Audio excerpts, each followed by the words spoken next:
From the Chocolate Mountains to the Sea of Cortez, all along the border on a Friday night, this is exciting Imperial Valley football on VSN Sports Network, your original VSN.net, the Valley Sports Network, the source for Imperial Valley sports.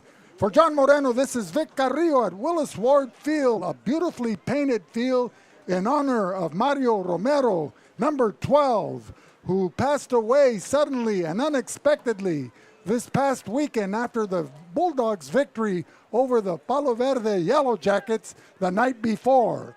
Ladies and gentlemen, without any further ado, we welcome the voice of choice here to talk about the opening pregame, Mr. John Moreno. Well, Vic, it's good to be here. This is a non-league game here, the second game of the season with Castle Park, the Trojans out of Chula Vista.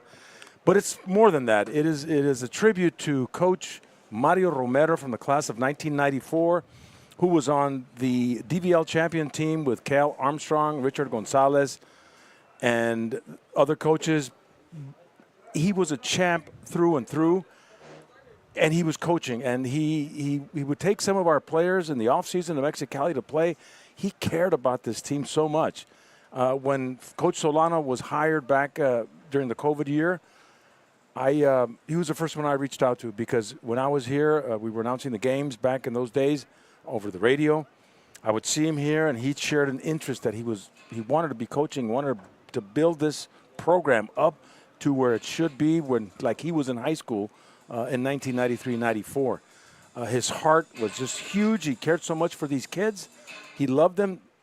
He had 4 daughters, but he had 80 boys. You know, all these 2 levels of football teams, and he was always here. Just knew so much about the game, what it takes to be a champion. And so tonight, August 24th, we are honoring August 25th, we are honoring Coach Mario Romero. We'll have a little tribute to him at halftime. We'll also bring in some family members. Chris de la Rosa will be joining us, and we'll have a nice discussion on what it was and what he did so well. Well, John, you would think it'd be a solemn affair, but this is where he spent a lot of his life, particularly during the summer and the fall season, coaching, mentoring, guiding these young men, developing their moral character, and as well as providing the discipline as the Bulldogs come onto the field. You would think it was a solemn affair, but his family is here in support. His widow, his daughters, his supporting cast, his extended family, and they're all in good spirits because this is where he wanted to be. Last Friday night, the Bulldogs played the Palo Verde Yellow Jackets, the defending CIF San Diego section champs in Division 5, who went on to the finals for the state championship and lost there. The Bulldogs pulled away a tight 14-7 victory. And little did we know, or I know, in the second half as the game was tight and he was standing behind me overlooking my shoulder and looking out in the field, and he was barking out instructions to his coaches on the field, telling them what to expect, how to respond, move players around in certain areas if they weren't in the right position. And I closed my commentary with saying, and the eyes in the sky are guiding the Bulldogs down on the field. And here we are recognizing him, but not for something that I would like to recognize for.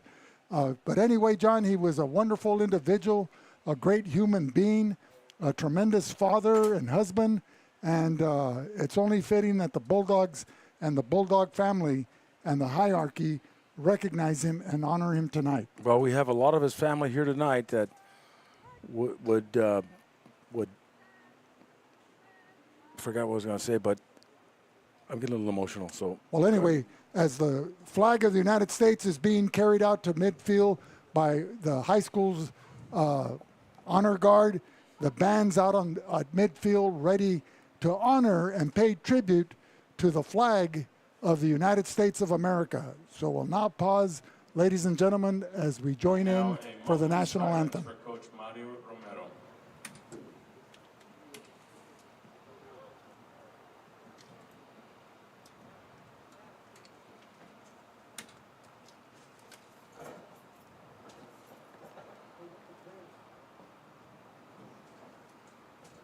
Thank you. And now the playing of our national anthem by our Calexico High School band.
So welcome back, ladies and gentlemen, to VSN, your Valley Sports Network, and the source for Imperial Valley Sports and Bulldog Media 2023.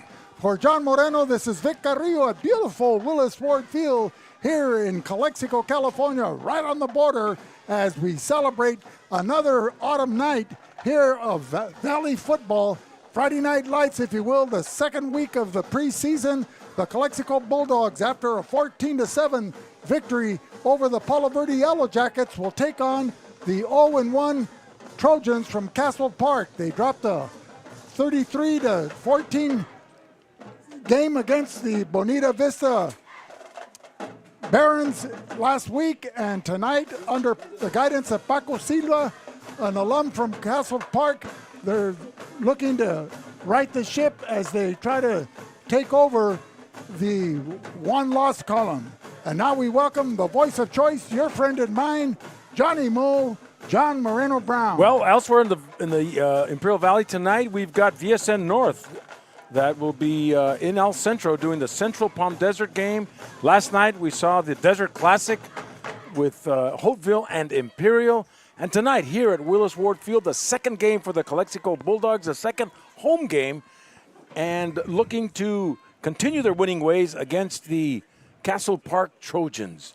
And let's talk about some of the stats that we have for Calexico. Well, first of all, John, before we get into the stats, we'll talk about the Imperial Valley Football Referees Association. You know, they've been stretched pretty thin with the addition of girls flag football playing on Mondays and Thursdays, as well as the freshman and JV games that are being played on Wednesday, Thursday, or as the first game of a doubleheader on Friday. Castle Park unable to bring a junior varsity down as they have a numbers issue with some of their players. Paco Silva, their coach, was expecting a good squad this year. They came in third place last year and finished 2-2 in a tough Metro Pacific League, but he lost quite a few players over the summer, and some of them have decided to come back out for football, but they have to go through that 10 practice grace period before they're eligible to play. Tonight's referees, though, is a good crew, John. For the head referee will be Jesse J.J. Jackson. He'll be wearing that white hat. He's standing on the 50-yard line doing his calisthenics as the team captains are approaching midfield. The umpire will be James Bentley, the head linesman Hector Tarango, the line judge Randy Ross, and the back judge will be John Robb. Statistically for Calexico, last week they took the wraps off young quarterback, Bobby Montejano, in his first varsity start for the 2023 campaign. He filled in last year for the injured Sean Torres against Chula Vista when Sean went down with a torn ACL. Still hasn't fully recovered from surgery, but the Bulldogs are waiting to get the talented junior back in their fold. Montejano was 6 for 6 last week with one touchdown pass to standout wide receiver Marco Esquer, who caught 3 consecutive passes in the last 48 seconds of the first half to give the Bulldogs their first score and tie the game. And then they had a run from Luis Alcalá in the second half to put the victory away. The Bulldogs statistically were led by Andrew Rivera with 13 tackles, 7 solo, John. So he's the leading tackler for the Bulldogs after one game. He was also joined by linebackers Vasquez along with Leo Canchola, number 10. So some good players on the Calexico side, mainstays from last year. On the Castle Park side, they'll rely on Dylan Villarreal. He's their quarterback. He's a returner. And the rushing of Hampton, who's Liddell Hampton, who rushed for 1,046 yards last year behind Sindler, who rushed for 1,500 yards as they like to pound the ball on the ground. And he came up with 9 touchdowns to his credit. Well, the captains out there tonight, Marco Esquer, Leo Canchola, Luis Alcalá, and Andrew Rivera, and along with the family of Mario Romero for the ceremonial coin toss tonight. Tonight's game is brought to you by Esquer Realty. Discover your dream home with Mark Esquer Realty. Our dedicated team is committed to finding the perfect property for you, from cozy condos to luxurious estates. We make real estate dreams a reality. Go see Mark Esquer, the mark of excellence.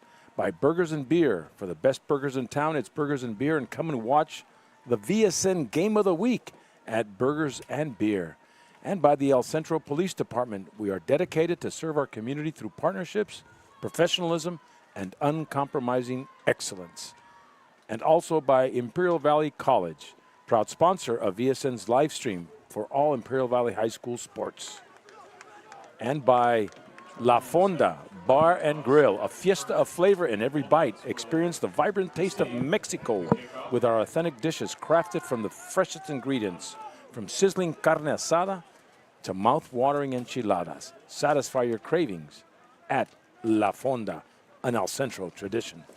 Well, Vic, we're getting set to kick off, and as I was reading these ads, I'm not sure who won the coin toss. Did you catch it? No, I did, John. I was setting up ready for my next commentary as we get ready. So the key players for the Calexico Bulldogs will be Marco Esquer, Andrew Rivera, Leo Canchola, along with Luis Alcalá and Frankie Loera Rodriguez, and their quarterback Bobby Montejano. On the Castle Park side of the ball, they'll be coming with Dylan Villanueva. He'll wear jersey number 12, the quarterback. They have Brian Antunes, Nicholas Lopez, Josiah Buggs, and Lindell Hampton. He's the workhorse back for them, along with Sebastian Lozano. So those are names that we may be calling out quite a bit tonight, John. Well, the Trojans won the toss. They deferred, and Calexico will be returning the kickoff. Now, John, last year, Calexico in the second game, in fact, it was exactly on August 25th of last year, played on a Saturday. The Calexico Bulldogs traveled up to Chula Vista to take on Castle Park, one of the many high schools in the South Bay area, in the Chula Vista area, and they came away with a 48-33 victory. Yet it was last year the Bulldogs relied on the running of Zeus Pradis and the defense of Troy Marin, along with the signal calling and passing of David Esquer before he was injured, and his understudy, Sean Torres. But it was a balanced attack. The Bulldogs, I think, won their first 4 or 5 games of the preseason before they entered league play in the Imperial Valley League in October. Francisco Salcedo kicking off for Castle Park, and Frankie Loera Rodriguez and Andrew Rivera back to receive. And this one will go to Andrew Rivera, who hands it off to Frankie Loera Rodriguez, finds a big hole to the 35. Still on his feet, crossing the 40 to the 45. And the Bulldogs with excellent field position from that kickoff return. Excellent open field running by Frankie Loera Rodriguez as he took the ball at the 10 on a toss from Andrew Luna, kind of like a reverse, if you will, and started out to the near sideline to the 20-yard line. Then he cut back and zigged back between the hash marks and up through the 30, and then cut back to the inside hash mark and was able to advance the ball out to the 45-yard line, where the Bulldogs will start 1st and 10, going right to left on your screen, ladies and gentlemen, here at Willis Ward Field. Bobby Montejano, the lone back in the backfield as a quarterback. In motion, number 6 for Calexico. Jonathan Pacheco, 1st and 10. The gun tee, giving it to number 11, Alcala, right side. Not much there, so a loss of a yard, it looks like. So you looked at that kickoff and they handed off Andrew Rivera to Frankie Loera. We haven't seen Frankie as much as we did last year. And I remember he was a mainstay in the wide receiver position. Right, John. Well, you know, they've got a lot of tools. You only have one football, so you've got to try to balance it out. Making that stop was number 3, Diego Sandoval, from his strong safety position here on the right side. As you can see him on the screen, walking over, exhorting his teammates. So Alcala in the backfield with Bobby Montejano. Running the option. Montejano keeps crossing midfield, evading tacklers, and takes it deep into Trojan territory to about the 31-yard line, a 1st and 10. Pickup of a whole bunch of yardage on that run. Sebastian Lozano, who finished the season last year with 51 tackles, made that touchdown-saving tackle there to stop the weaving Bobby Montejano from scoring on that second play for the Calexico Bulldogs. But a 1st down deep in Bulldog territory. A shout out to a couple of Bulldog alums, Kenny James from the class of 68 in Batesville, Arkansas, and Jorge Mancillas, who taught many years here at Calexico High School, yep, and an alum from Castle Park and a tutor and mentor for Coach Paco Silva. Handoff there to Alcala, right side, and just fighting his way into the 10-yard line to about the 7. So a 1st and goal for Calexico. Running behind the blocking of Chris Nunez and Joseph Guzman, Alcala able to hit the right side and attack the left side of the Castle Park defense. You know, 2 years ago when Castle Park came to visit, on the first play, their first offensive play, they went 70 yards on a touchdown run. And we thought, oh no, here we go. But then Calexico countered with Ernie Sanchez. Exactly. And he had a 68-yard touchdown run. And then it was Katie Bar the Doors. The Bulldog scored 70 unanswered points in that game, as they unleashed Ernie Sanchez on the rest of their football opponents. He fakes it to Gastelum and shoots it over to this side. Marco Esquer lowers his shoulder. Does he get in? No, he gets to the 1-yard line. He stepped out of bounds. Otherwise, he would have had a touchdown there. Number 3 for the Castle Park Trojans, cornerback Diego Sandoval, saving that touchdown. You know, you talk about Jorge Mancillas. He was our line coach under Ray Chavez, under Al Gutierrez, and he was a wrestling coach, and he was just one of the greatest coaches that came to Calexico, and he had a good way of relating to people like Jose Luis Rosas and Frank Goldner. And, I mean, the blind man, blind baby. And Don Baxter and all these guys that we played. The knuckle draggers. Bobby Montejano keeping it and brought down by number 7. That's Josiah Buggs. And it'll be a 3rd and goal from about the 2-yard line.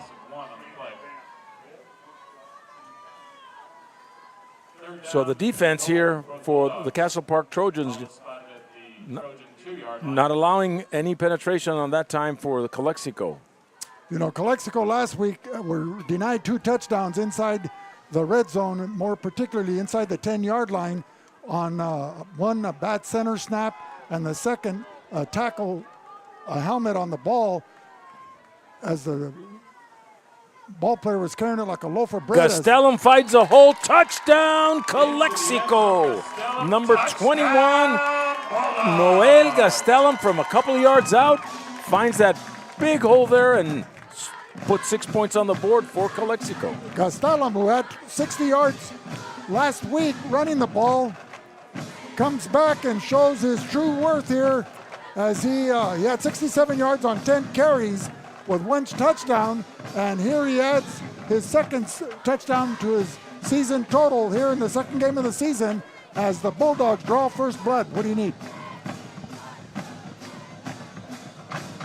As we get for the point after, number 41, we don't have his name, Vic.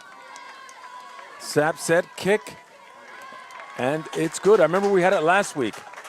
Did you take a note of it? So with 8:24 to go, first quarter, Calexico up 7-0. Back with more in a minute on the Valley Sports Network.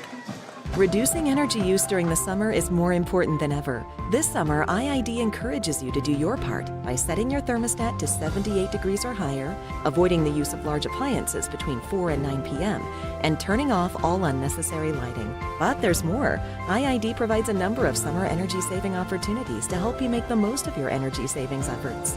Check out our tips and energy saving guides at IID.com. Let's work together to stay cool and save energy this summer. And it had, never mind, I won't go on the air. Yeah, let me get that. So we have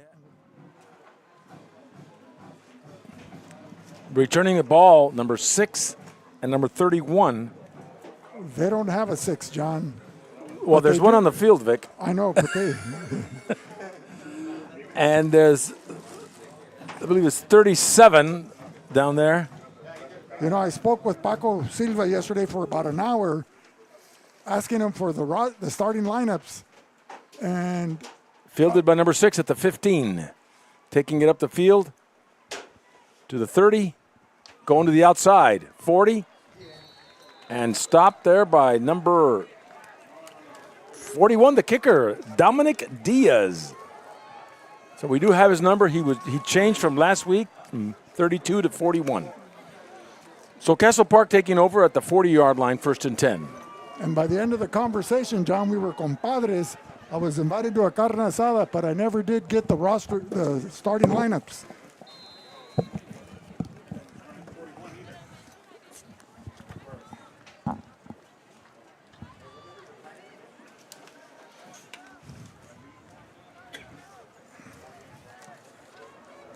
And I know how women Quarterback feel with is the purse. Dylan Villarreal. And they put it on the ground, number 5. That's Sebastian Lozano, picking up 4 yards, taking it to the 44 of Castle Park. Gain of 6 on the play.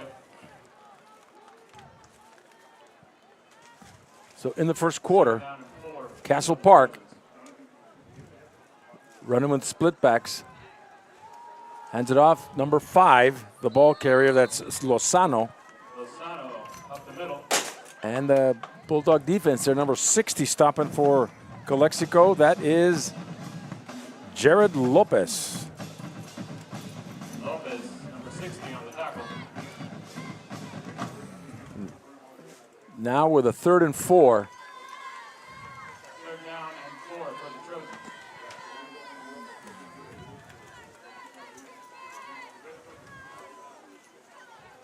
Under center, Villarreal. And the officials will stop the play in progress with a penalty flag. We have a penalty flag for the play. False start. We have a false start going against the offense. Moves it back to the 41-yard line. 7:04 to go, first quarter. Calexico up 7-0. 3rd down and 9 for the Trojans. Ball is spotted at the 40-yard line.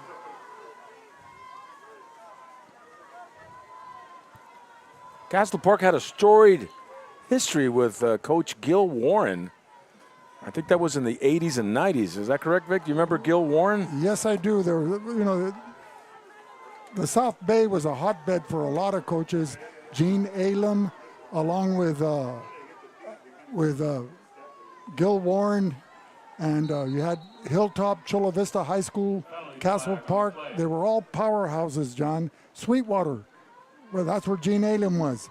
And then, I don't want to say it became saturated, but with a growing population in the South Bay area, Bonita Vista, Eastlake, Otay Ranch, San Isidro, all these high schools, as well as Mar Vista, and the students had they were moving out of the Chula Vista area out into the suburbs, and as a result, those schools became the powers. Otay Ranch, Olympian. There you go. That's the one I was thinking of. So, in fact, I think, speaking of Jorge Mancias, according to Paco Silva, he's coaching his grandson on the freshman team at Bonita Vista. Running the option there, Villarreal pitches to Diego Sandoval on a 3rd and 5. Will take it just shy of the first down marker to the 49. So Paco Silva, coach for the Castle Park Trojans, likes to incorporate option football. Well, he has over 25 years of coaching experience. He's coached at some of those high schools that we've mentioned, and he's come back to his alma mater to try to rebuild that program. Villarreal, with a keeper, gets the first down, 3 yards up, and a 1st and 10 in Bulldog territory at the 48. So Calexico wasn't expecting that. Well, that was an interesting formation because the offensive line didn't move. The only ones that were moving were their center snapping the ball and the quarterback. Right, nobody else moved. Yeah, so I thought maybe they were offsides. He must have picked that one up from Mancias in their backyard back in '87. Villarreal dropping back to pass, short pass. Pass is caught by number 6. And he'll pick up 6 yards, bring up a 2nd and 4. Bulldog 43-yard line. Game 6 on play. 2nd down and 4 for the Trojans. Villarreal under center. Jet sweep to number 6, but coming in to make that stop, number 10 for Calexico, that's Leo Canchola. Leo Canchola. I know I mix him up with Alcalá, who's number 11. But so Canchola. John, just to give you a fresh memory, defensively the Bulldogs go with number 2, Andrew Rivera, number 6, Jonathan Pacheco, number 10, Leo Canchola, 11, Luis Alcalá, 13, Frankie Loera Rodriguez, 14, Julian Vidal, 18, Ian Perez, 23, Luis Vasquez, 41, Dominic Diaz, 55, Jose Zavala, 56, Emmanuel Encinas, 60, Jared Lopez, 62, Josmar Alvarado, and 73, Joseph Guzman. As the defensive coordinator will be substituting freely, particularly to offset this humid, sultry weather that we're experiencing here in the Imperial Valley in the southeastern corner of the state of California. And we'll be back with more in a minute on the Valley Sports Network. InnerCare since 1970. When it comes to healthcare, InnerCare is here to help, with locations throughout the Imperial Valley. InnerCare, improving the health and wellness of the community.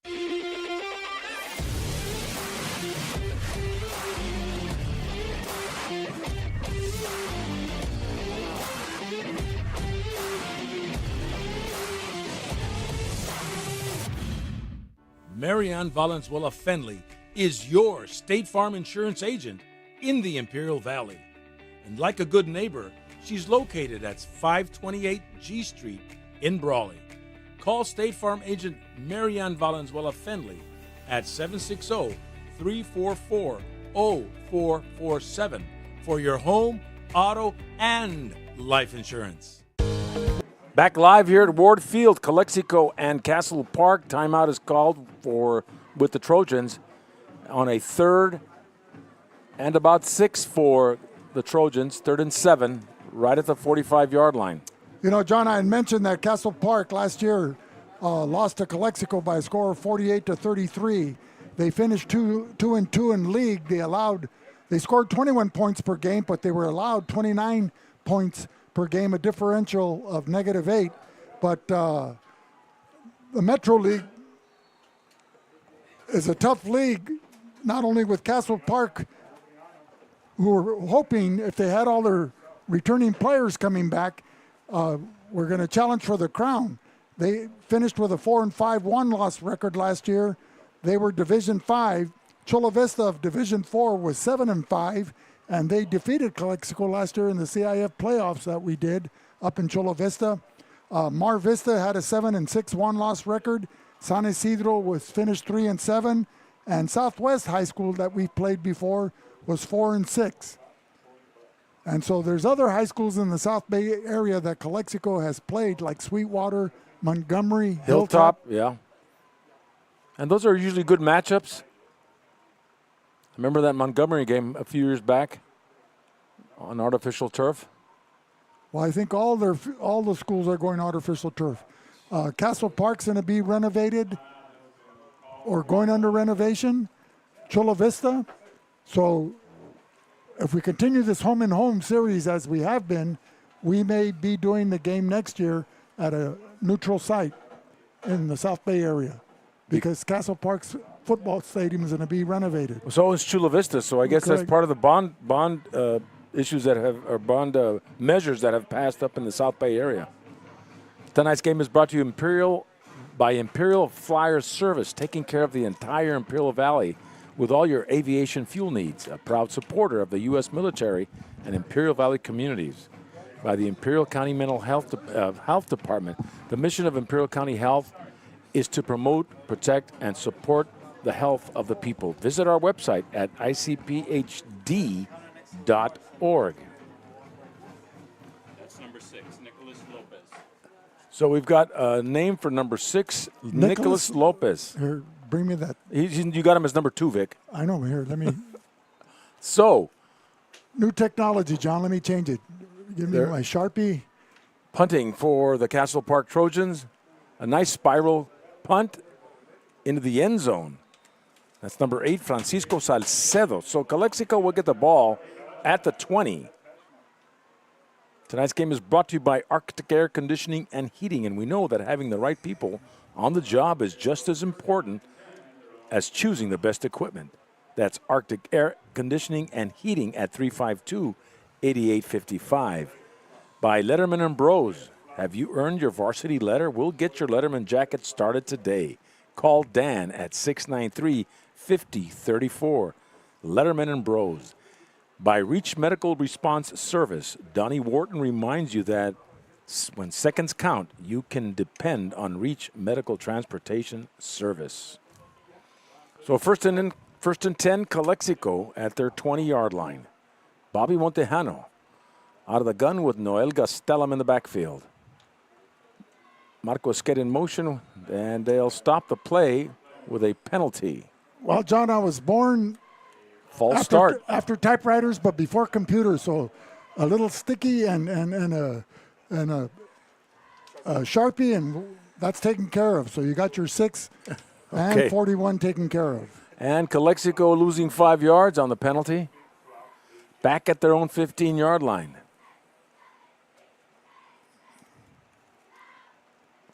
That's why I love you, John. You appreciate my sense of humor. 3:43 to go first quarter. 7-0 Calexico. Montejano, Gastelum, and then up on the line, Canchola. Frankie Loera Rodriguez split to the near side. Marco Esqued in the slot. And another timeout. And we'll be back with more in a minute on the Valley Sports Network. Whether you're looking to purchase or sell, your next home awaits. Give the Dom team a call. With over 50 years of experience and over 100 years in the Imperial Valley, Andy and Doug can help you find the right home at the right price fast. Visit us online at www.thedomteam.com and let Andrew and Doug find the perfect home for you. Call today, 760-337-8600. Ojeda Industries is here to offer solutions with exceptional products and services for all your agricultural, industrial, and power transmission needs. It's Ojeda Industries, hydraulic repair service in Brawley at 1698 Jones Street. Call us at 760-623-7299. Here we are at Ward Field, 1st and 15 for the Bulldogs at the 15-yard line. Montejano and Gastelum in the backfield with Esquer split to the near side. Canchola in the slot, and on the opposite end, Frankie Loera Rodriguez. Esquer with a jet sweep,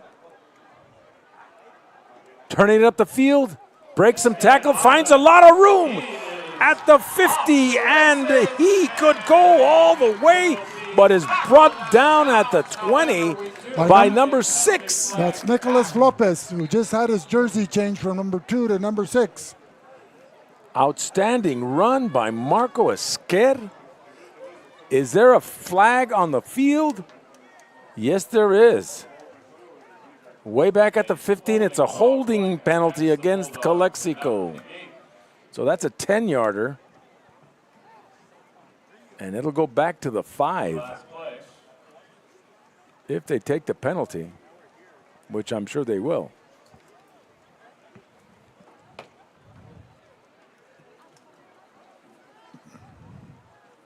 But it was a nice run and a great defensive play to catch up. Nicholas Lopez demonstrated a lot of open field speed there to race him down and deny that touchdown for the Calexico Bulldogs. Calexico leading by a score of 7-0. 3:29 remaining here in the first quarter. Bulldogs in all garnet uniforms with white helmets and white trim going right to left on your TV screen. The Castle Park Trojans, their colors are red and black, but tonight their uniforms are white with red numbers and black helmets. 1st and 22. Bobby Montejano with Gastelum to the handoff. And that's number 6, Nicholas Lopez, there to make the stop as the Bulldog offensive line, John, winning the battle of the trenches. And something was said there by Gastelum, number 21, as a flag was thrown. And it could be a personal foul. Half the distance to the goal line from... Well, John, how many times have you told your players, don't believe half the good things they say about you and don't believe half the bad things they say about you? Just keep your mouth shut and play ball. That's it. Get back to the huddle. And sportsmanlike conduct, Calexico. So Gastelum, number 21, will have to set up with a play or more, depending on what the coaches decide. So they're moving it back half the distance. And right at the 8-yard line, Calexico. So it would look like a promising drive for the Calexico Bulldogs with going deep into Castle Park territory. Both runs have been brought back because of penalties. One on a hold, nullifying that long run, and the second outstanding run by Gastelum because of an unsportsmanlike conduct. Well, we got Andrew Rivera in there now. Rivera, an exciting football player, John. Alcalá standing next to Montejano. He's every coach's delight. He can do it all. Alcalá will get the handoff. And that, oh, he faked me out. Bobby Montejano kept it. Quarterback on the keeper. So running, faking the dive, Montejano keeps. But nothing there. Maybe a yard loss for Calexico with 2:11 to go and counting in the first quarter. Calexico hasn't been able to find its rhythm here after the touchdown. So a 3rd and long for Calexico. Well, the Trojans rely on number 5, Sebastian Lozano, who had 51 tackles last year. You see him there in the gap, threatening to blitz. Davian Ramirez in the backfield, and Montejano's going to air it out. And it's intercepted by number 12. That's Dylan Villarreal, who also doubles as the quarterback and the free safety on offense, and he's a free safety on defense. And Bobby Montejano, after 6 consecutive completions last week, one for a touchdown to Marco Esquer, here on his first passing attempt, fires an interception.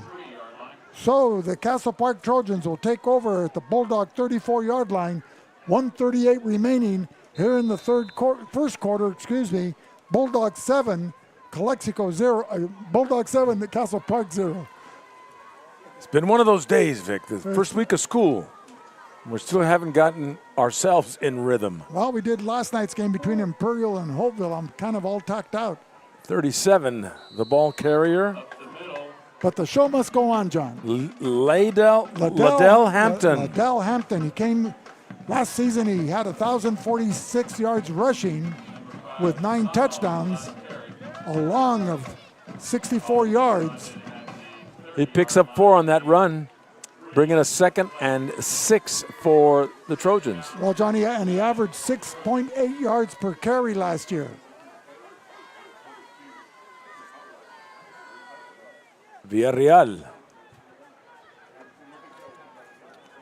under center. Pro set. Villarreal rolling this way.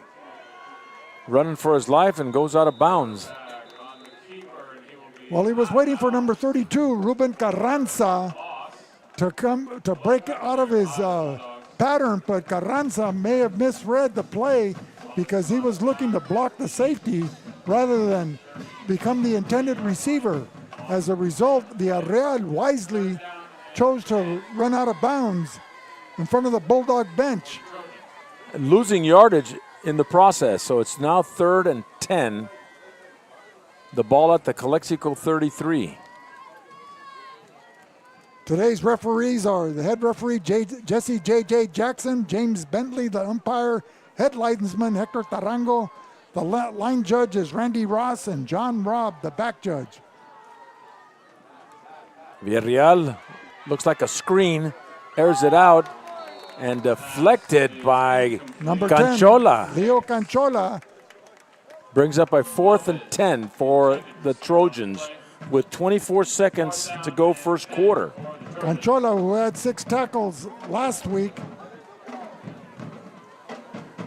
behind Andrew Rivera, who finished the game with 13 against Palo Verde in their 14-7 victory. Calexico defense stepping up this series. And the Trojans will go for it on 4th and 10.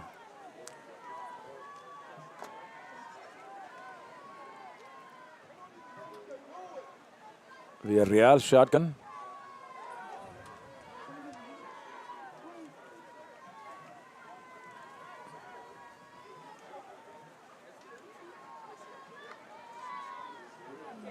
And he's rolling out, looking. Nicholas Lopez with the catch. Gets a first down and a 1st and goal. And he'll be stopped at the 6-yard line. Lopez split out to the far side, ran a 15 and out, and rolling out to his left like a lot of quarterbacks do now in these spread offenses, John, on these modern day offensive techniques. Throwing across his body right between the numbers, and Lopez making an outstanding catch and advancing the ball inside the 10-yard line to the Bulldog 5-yard line. Timeout is called with, that's the end of the first quarter. 7-0 Calexico. Experience innovative design with Jimmy Sanders Architecture and Engineering. From dream to reality, we craft spaces that inspire. Elevate your projects with our expertise today. Sanders Incorporated is a proud supporter of Imperial Valley football, and we wish all our Imperial Valley schools a safe and successful season. By Keystone HR. Unlock your company's potential with Keystone HR, the trusted partner for all your human resources needs. From talent acquisition to employee development, we're here to streamline your HR processes and to elevate your workforce. Choose Keystone HR and build a stronger, more productive future for your business. Call us at 357-2929. By the Imperial Irrigation District. Remember what Dippy Doug says, never swim in canals and always conserve energy during peak hours. By Grosso's, an Imperial Valley tradition since 1955. Family owned and operated, located at 1902 West Main in El Centro. Open Wednesday through Sunday. Orders to go or come in for that Italian dining experience. By Sunbelt Rentals. Need equipment for your next project? Look to the experts at Sunbelt Rentals. We've got the tools you need, whether it's big or small. From construction to do-yourself. Fast, reliable, and affordable rentals. Located at 2396 Highway 86. Call us today or visit us at sunbeltrentals.com. The Trojans now headed toward the northern goal. Ball at the 6-yard line. First and goal from there.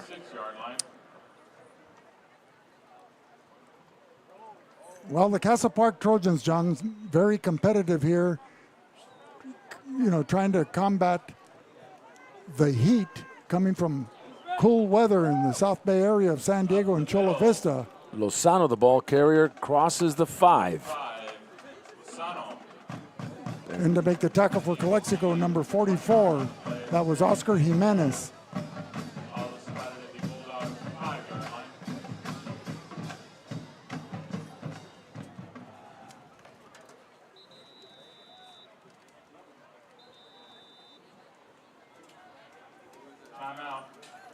Timeout is called, and we'll be back with more in a minute on the Valley Sports Network.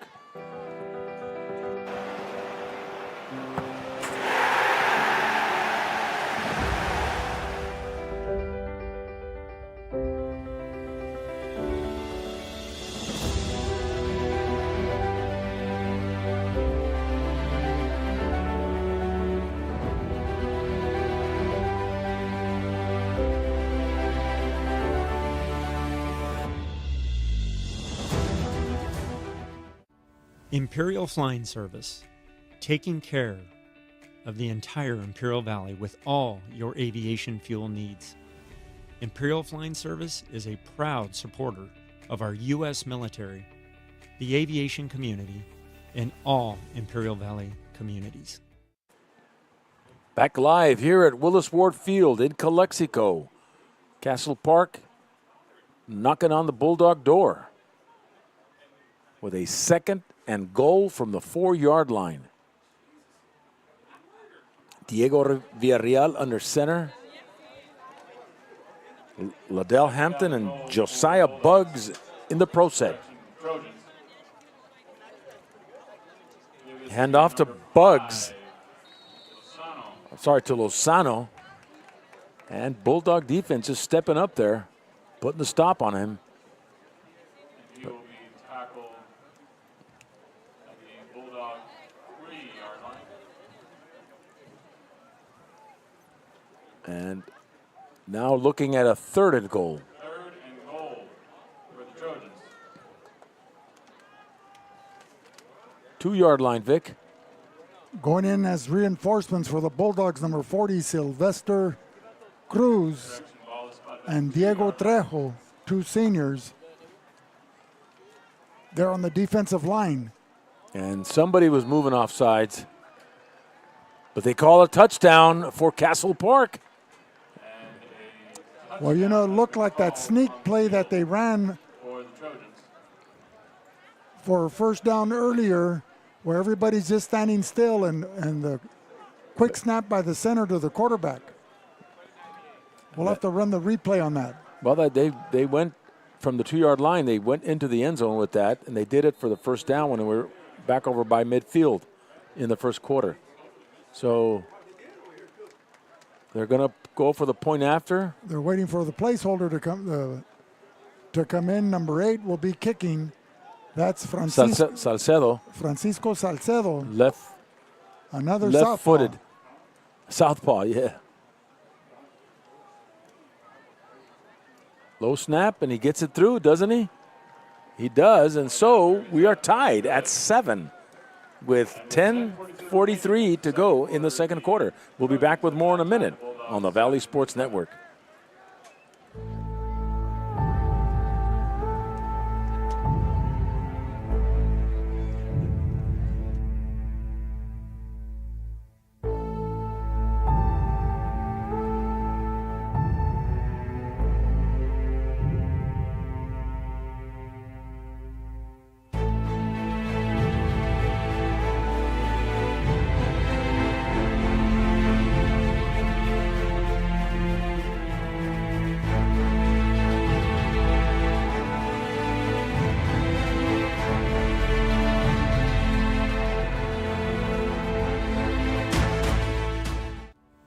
Grosso's, an Imperial Valley tradition since 1955. Family owned and operated. Located at 1902 West Main Street, El Centro. Grosso's is open Wednesday through Sunday at 5 p.m. Order to go or come in for the Italian dining experience. Salcedo getting set to kick off for the Trojans, and back to receive. Andrew Rivera. And Frankie Loera Rodriguez, and up at the 25, Noel Gastelum. So Gastelum back in the good graces of the coaching staff as he's on the kick return team. They need his running ability, John, as he's the up back standing at his own 25-yard line.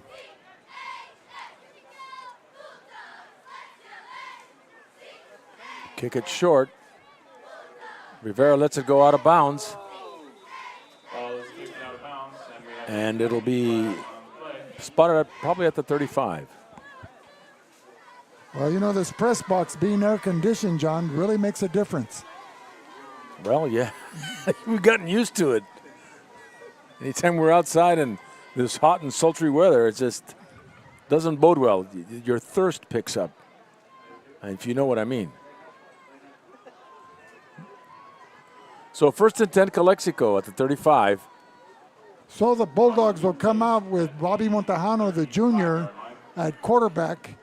He'll be joining the backfield with Leo Canchola, Luis Alcalá, along with Noel Gastelum. The receivers are Frankie Loera Rodriguez and Marco Esquer.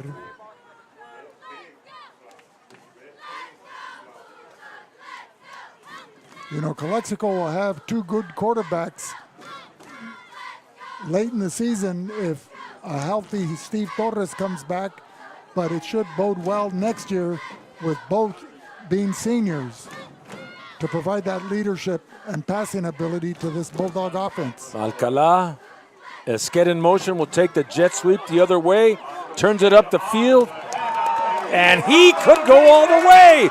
Marco Esquer this time, taking it to the house. Touchdown, Calexico from the 35-yard line, a 65-yard run. On a jet sweep, Marco Esquer, who came in to the season with 29 pass receptions for 4 touchdowns last year, caught 4 passes last week, one for a 17-yard touchdown, now adds a 65-yard scamper to his resume here as he extends the Bulldog lead and breaks the tie 13-7 as we get set for the Dominic Diaz point after attempt.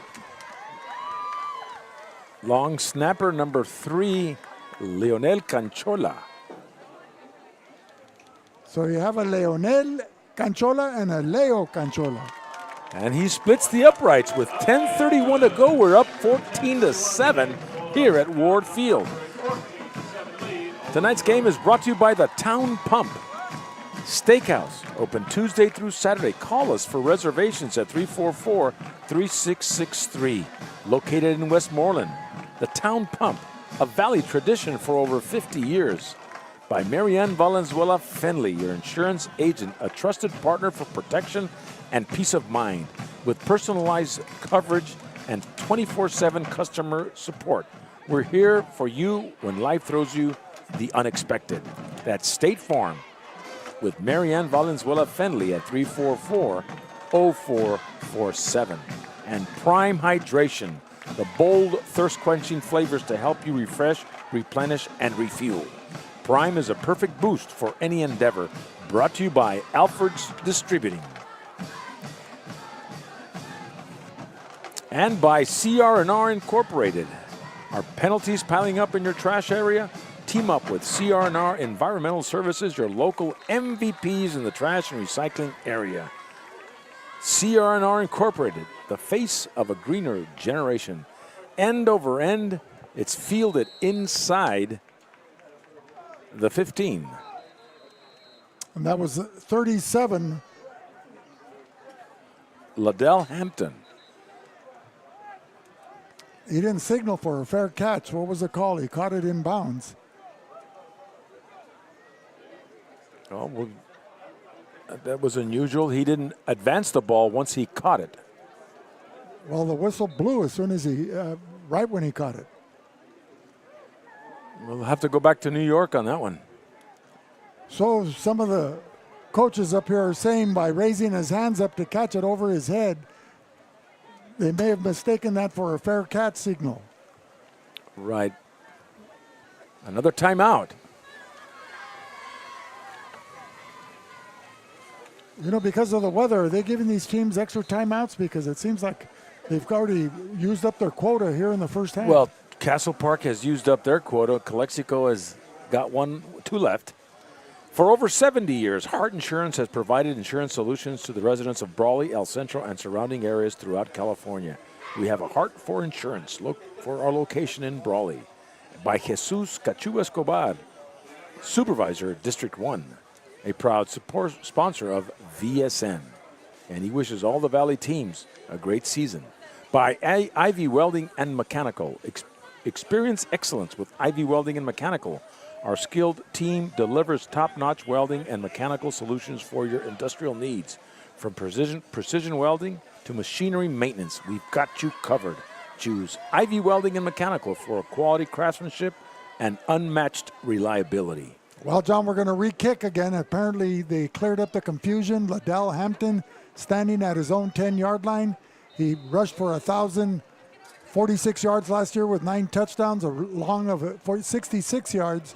So let's see. The ball comes to him again. He touches it, goes into the end zone, so he falls on it and won't be able to bring it back out. So they'll get the ball at the 20. Ball will fall into the end zone, recovered by the Trojans, and they will take over first down and 10 at their own 20-yard line.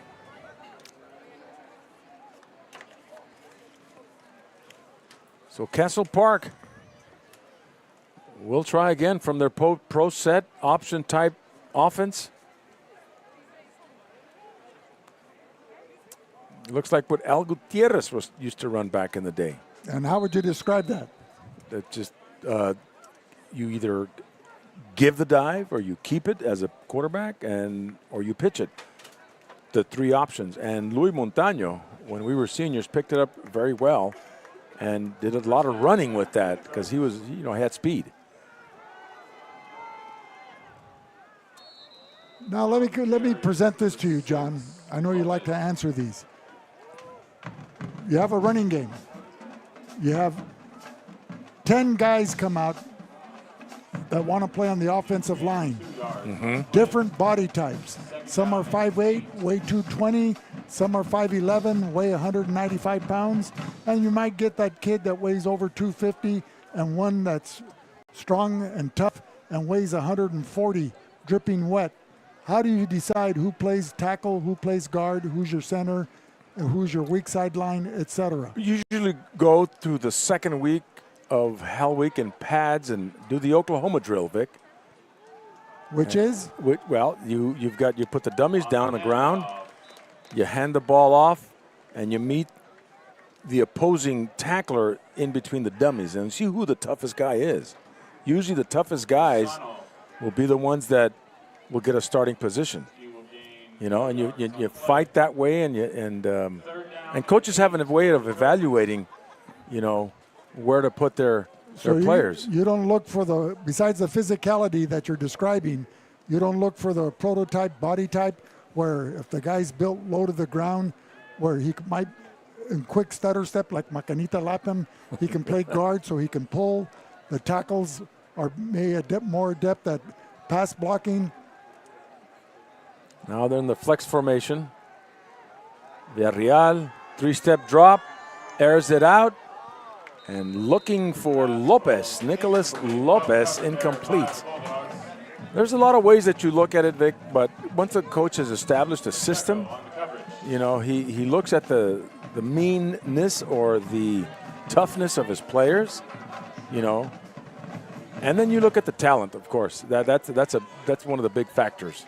Speed, talent, toughness. And, you know, it's the system, John, because in high school you don't recruit your players like you do in college. So sometimes it's like trying to put a square log into a round peg. And but a lot of these schools that have enjoyed measured success have not only do they have the talent, but it's the system that And wins the games. punt is blocked by Alcalá. Touchdown, Calexico.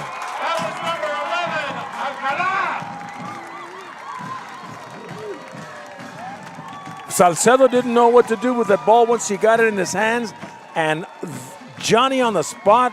Luis Alcalá was there to stop the punt, pick it up, and take it to the house. Well, Alcalá had a monster game last week. He had 7 tackles, 5 solo tackles last week against the vaunted running game of the Palo Verde Yellow Jackets. Was also good on offense as he picked up 37 yards on 48 yards on 4 carries, averaging 12 yards a carry. And here he's making his presence felt again in the second quarter, extending the Bulldog lead with that block punt and recovery for TD, 20-0. Diaz splits the uprights. Big players make big plays, and that was a big play for Calexico on special teams. And we'll be back with more in a minute on the Valley Sports Network.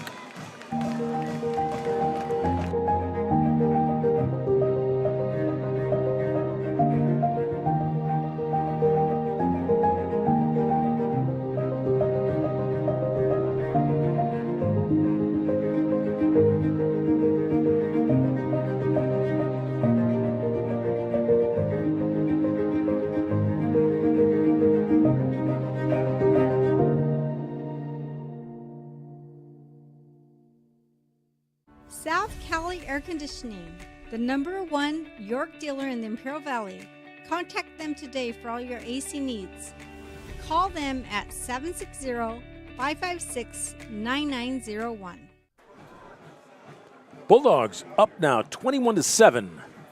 Second quarter. I think that's 8:39 to go. Dominic Diaz. High end over end kick. Hampton at the 5, bringing it out. Breaks a tackle, finds a big hole, and is brought down from behind. And that was number 3, Leonel Canchola, able to wrap him up there. It looked like Hampton was starting to get his momentum as he saw the field opening up there between the hash marks. But it was quickly closed up by Leonel Canchola, the sophomore, the younger brother of Leo Canchola, the senior. So Castle Park will come out down by 14, 21-7, under the direction of their quarterback, Villarreal. Hurrying into the ball game, number 51 for Calexico, that's Javier Rodriguez. Hampton takes the handoff. And he'll pick up 5.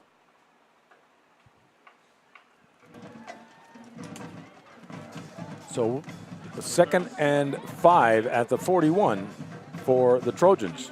You know, the conditioning is always a factor, and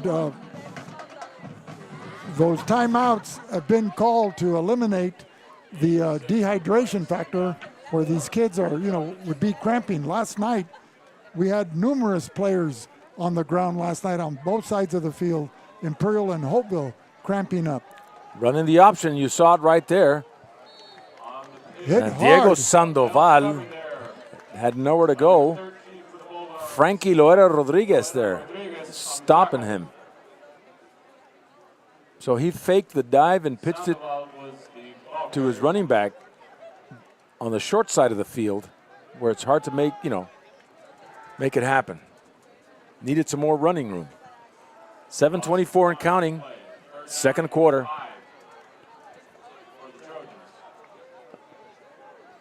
Villarreal under center. Well, the Trojans looking to run behind Giovanni Mosley, number 73. Completes a pass. Sebastian Lozano will get a first down as they cross midfield to the Bulldog 49. For a Trojan first down. So the Trojans with a first down at the Bulldog 49-yard line. Is that an 8 or a 6, John? It's an 8. 8:51 remaining. No, it's 6. It looks like a 6. We got to get the scoreboard fixed, Vic. The clock at least. That is Hampton, but brought down there with the help of Canchola and company. So a horde of Bulldogs in there to bring down Rivera Hampton. is also in there. Leo Canchola at the bottom of the pile.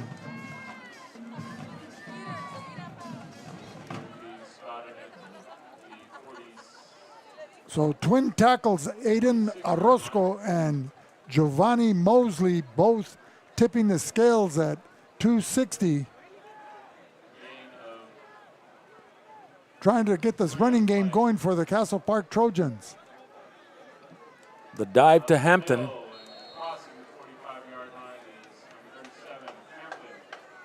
Picks up a yard. You know, one of the impressive aspects of last week's game against the vaunted running game of the Palo Verde Yellow Jackets was the Calexico Bulldog rush defense.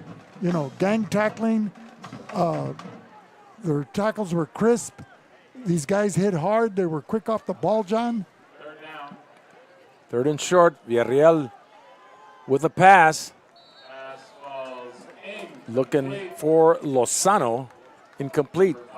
Bring up a fourth down. Intended receiver. And covering on the play for Calexico was number 3, Leonel Canchola. Now, is that a 5 minutes to go? Okay. So 4th and 4. And looking to punt Trojans. are the Trojans. And we have a timeout taken by the Bulldogs. Tonight's game is brought to you by Ojeda Industries. Tony and Patricia Ojeda, serving the Imperial Valley for all your industrial and agricultural needs. Hydraulic service and repair located in Brawley, 1698 Jones Street. By Havens Landscaping for all your rock and landscaping materials needed for your home or business. Give Havens a call at 352-6735.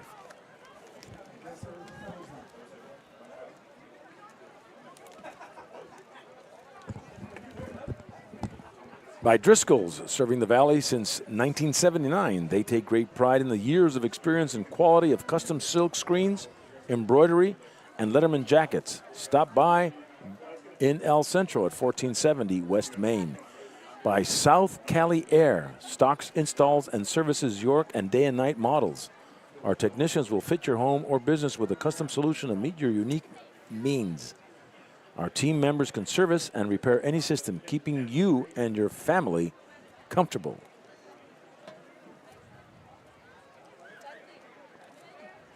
By Johnny's Burritos, thank you for being a part of the community, and we look forward to serving you and your family for many years.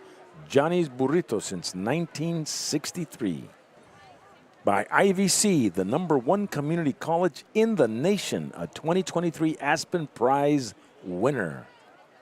JJ's Tires, 24-hour road service, new tire sales and service located at 199 Main Street.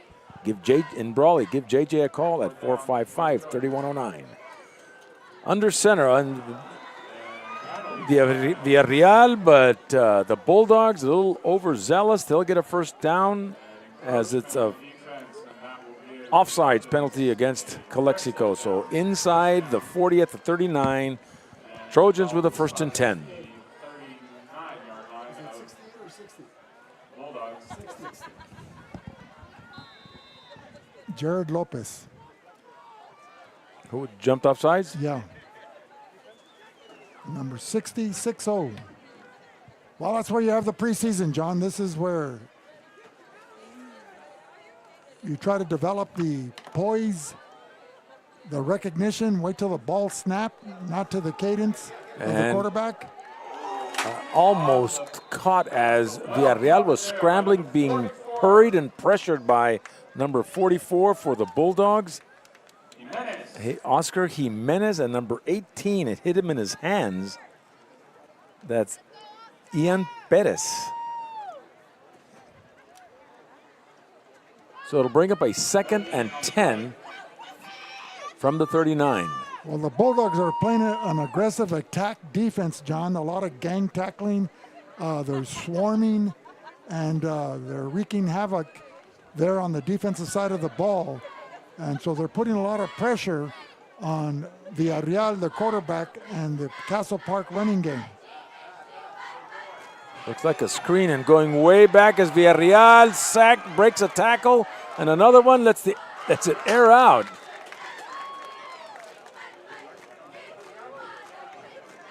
And he throws it to number 44.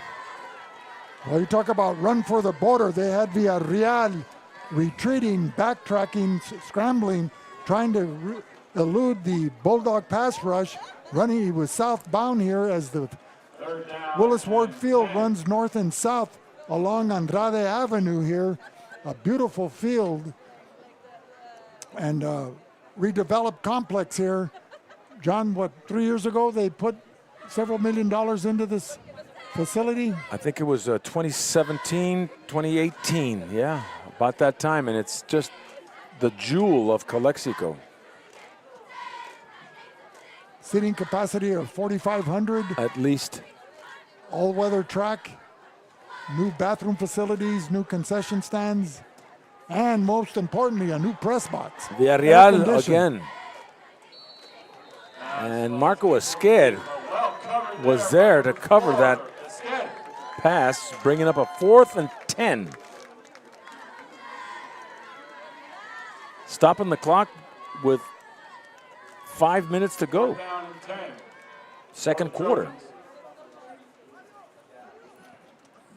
Well, we'd like everybody to stay tuned in for our halftime show. We'll have Chris De La Rosa, a close relative and friend of the beloved Mario Romero, who passed away unexpectedly. He was the offensive coordinator for the Calexico Bulldogs on Saturday after having a family dinner with the De La Rosa family and the Romero family. The punt by Salcedo, fair caught by Andrew Rivera at the 19. So Calexico will take over on downs with 4:52 to go, second quarter.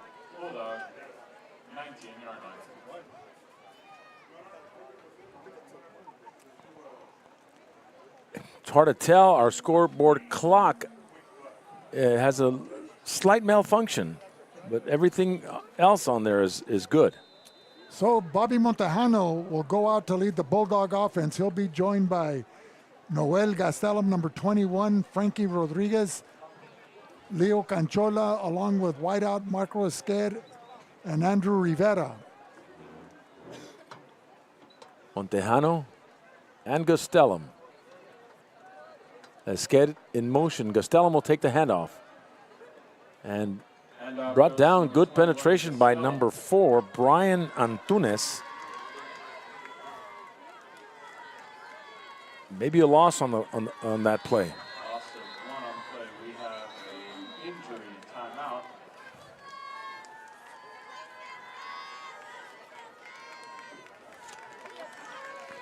Tonight's game is also brought to you by Casbros. We are a design shop that offers trophies and awards, custom t-shirts and embroidery, signs and banners. Find us on the internet. That's Casbros. By La Fonda Bar and Grill. Experience the vibrant flavors of Mexico at La Fonda Bar and Grill, from sizzling carne asada to mouth-watering enchiladas, located at 1950 South 4th Street in El Centro.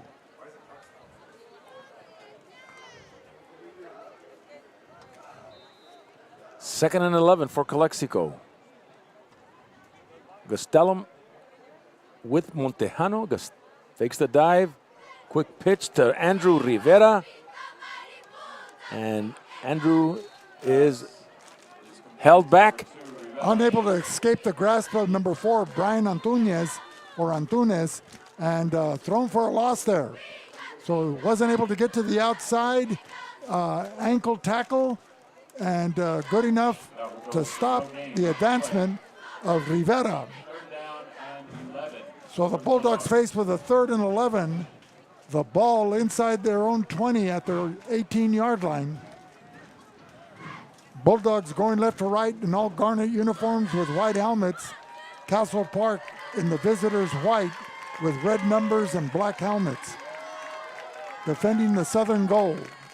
Montejano will air it out and looks for his receiver down here. That's Marco Esquer, a little overthrown, stopping the clock with 3:38. He had number 6 wide open, Jonathan Pacheco, who ran a curl as a mid-range receiver.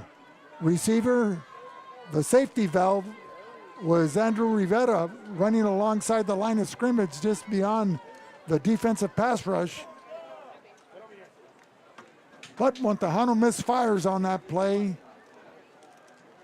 Dominic Diaz getting set to punt. And back to receive is Nicholas Lopez, or Francisco Sals. Nicholas Lopez, number 6. Standing inside his own 50 at the his own 48-yard line. Lopez will return it from the 45, crossing midfield, and brought down from behind by number 3 for Calexico, Leonel Canchola. So 3:27 to go, second quarter. Down by 2 touchdowns. The Castle Park Trojans will put the ball in motion. 44, and the Trojans will take over first down and 10.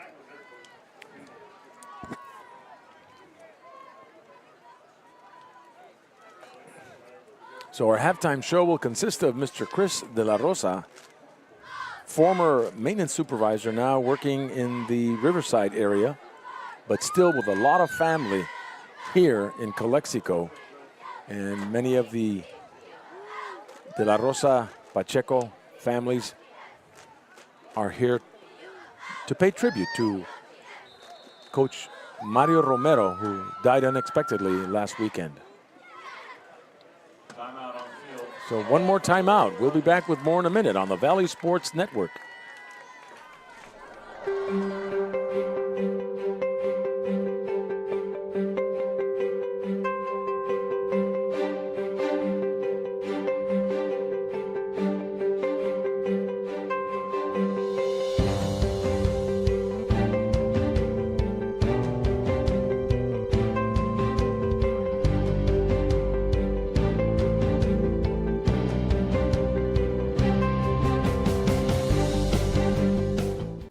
Tire Company.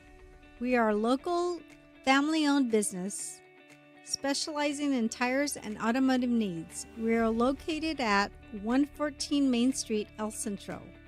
Call us at 760-352-1721. Back here live at Ward Field. 3:27 to go, second quarter. The Trojans from Castle Park have a 1st and 10 at the Calexico 44-yard line.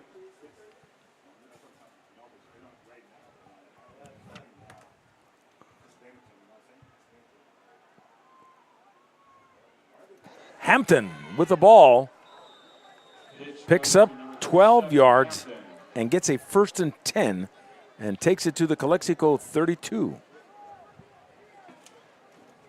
He will be spotted at the 31-yard 31, line. excuse me. For a Trojan first down.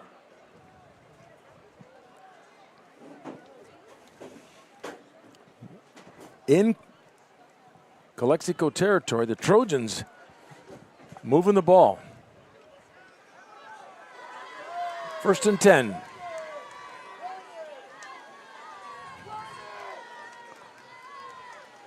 Split backs, pro set. Number 5 for the Trojans. That's Lozano, stopped by Jonathan Pacheco. He will be stopped. So another first down for Castle Park as they take it to the 21. Bulldogs 21-yard line. That is enough for another. Trojan So Castle Park has been moving the ball in this series of play fairly well.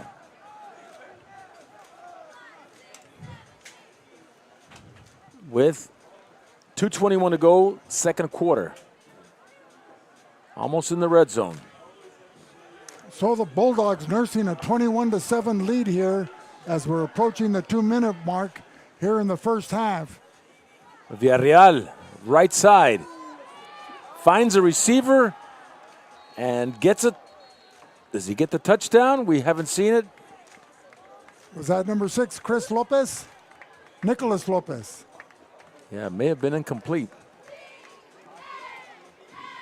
So an incomplete pass. We don't have replay on VSN for our viewing audience. But they can run it back. They can hit the replay button. Oh, wow. Thank you. Thank you, Dogs Hot Dogs and Eddie Rodriguez. Serving up some mean hot dogs. Thank you, Dogs Hot Dogs. You can catch it down here in the parking lot, like a little tailgate party at your own Ward Field.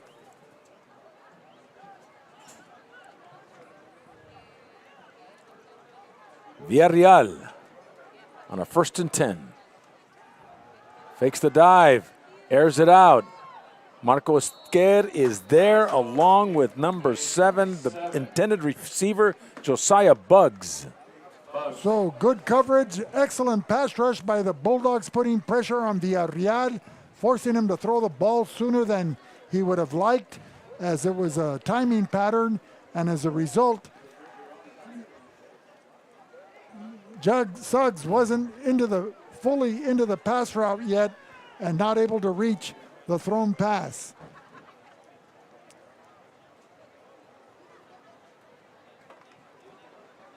So what down do we have? I can't see the down marker. 3rd and 10. 3rd down and 10 for the Trojans. Another pass. Villarreal, short Comes back to flare. number 5 to Sebastian Lozano.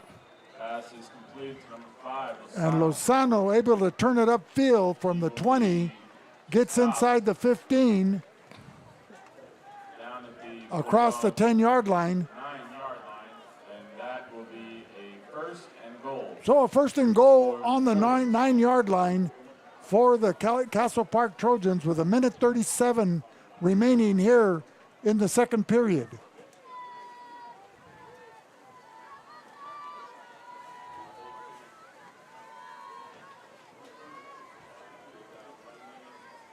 So outstanding field position as they're inside the 10-yard line.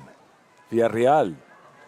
Hampton will take the handoff, breaks a tackle, crossing the 5-yard line. The Bulldog defensive rush was in there immediately. Number 51, Javier Rodriguez, in the backfield at the handoff, but wasn't able to wrap him up. And as a result, he was able to get back to the line of scrimmage instead of suffering a loss.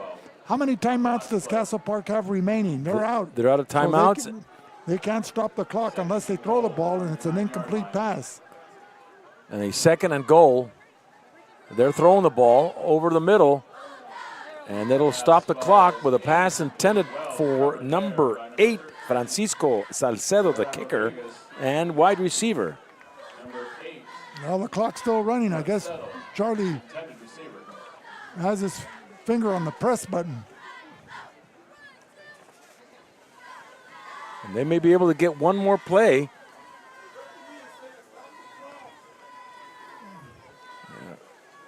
So now we have 35 seconds from 9 seconds remaining.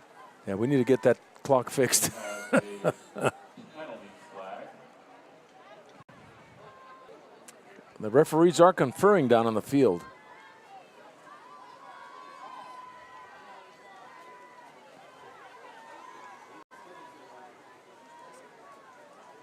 And they're talking to head coach Paco Silva.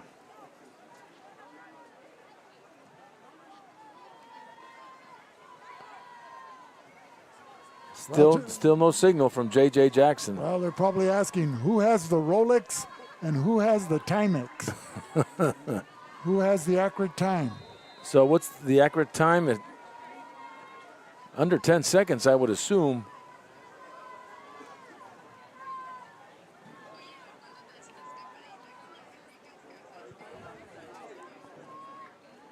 Well, the down marker is 3rd and goal.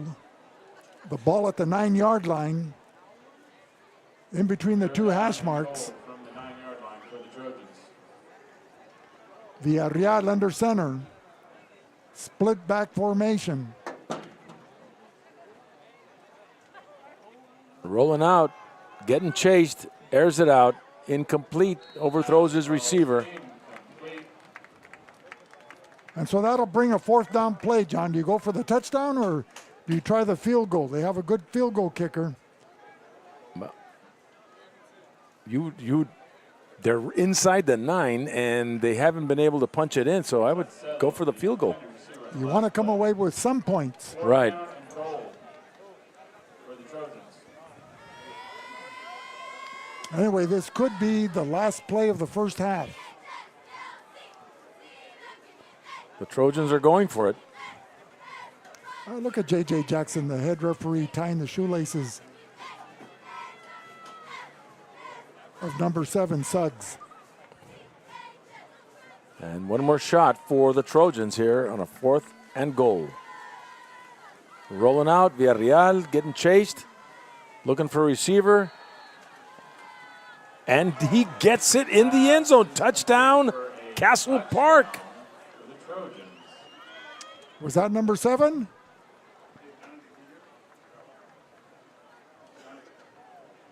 Would have to check the instant replay.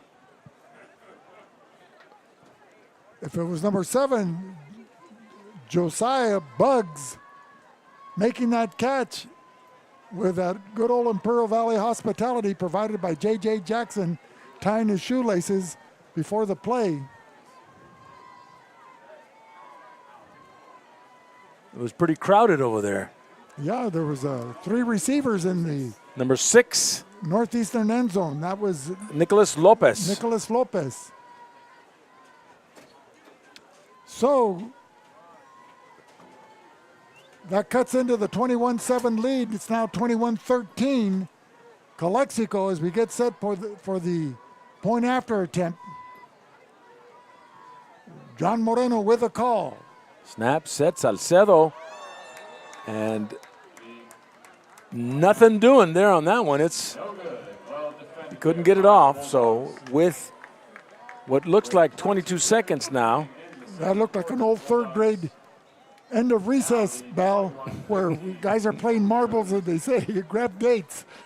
And we'll be back with more in a minute on the Valley Sports Network. In and day out, your publicly owned Imperial Irrigation District proudly delivers low-cost, reliable energy service to its customers in the Imperial and Coachella Valleys. When compared to other power providers, IID's residential, commercial, and governmental customers all save up to 50% on their monthly energy bills. That's because IID is committed to more than just delivering power. IID is committed to you. IID, where customers always come first. We just moved, so there's millions of... Valley is in bloom, over 9 acres. When we started, we grew 1/4 of an acre. Now I'm taking on new products on the regular. We always dreamed of having this property, so... I want to make my yard look as beautiful as... Largemouth bass? Yep. We've got tons of them, don't we, buddy? There are millions of ways to make the most of your land. How will you make the most of yours? Visit us online at rdoequipment.com or contact your local RDO for in-stock availability. Castle Park kicking off to Calexico. Francisco Salcedo, Frankie Lore Rodriguez, Andrew Rivera, and Noel Gastelum, special teams receivers. And it's onside, bounces. And Calexico will recover, I think, and it took about 2 or 3 bounces. Wait a minute, the Trojans recovered on that onside kick right at the 37. So 22 seconds, Calexico caught off guard.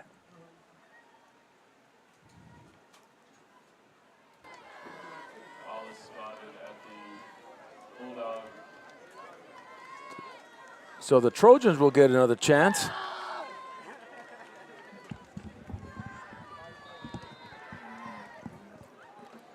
Well, a well-executed onside kick, John, and well played.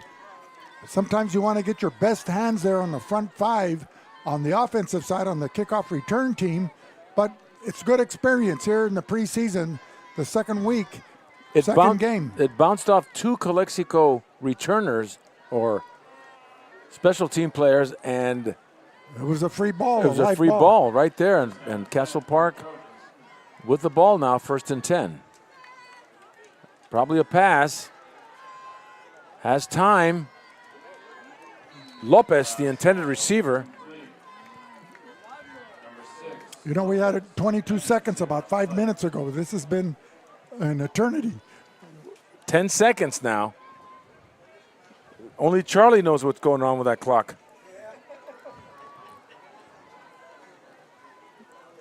Second out and 10 for the Trojans. What was the movie The Sandlot? Forever.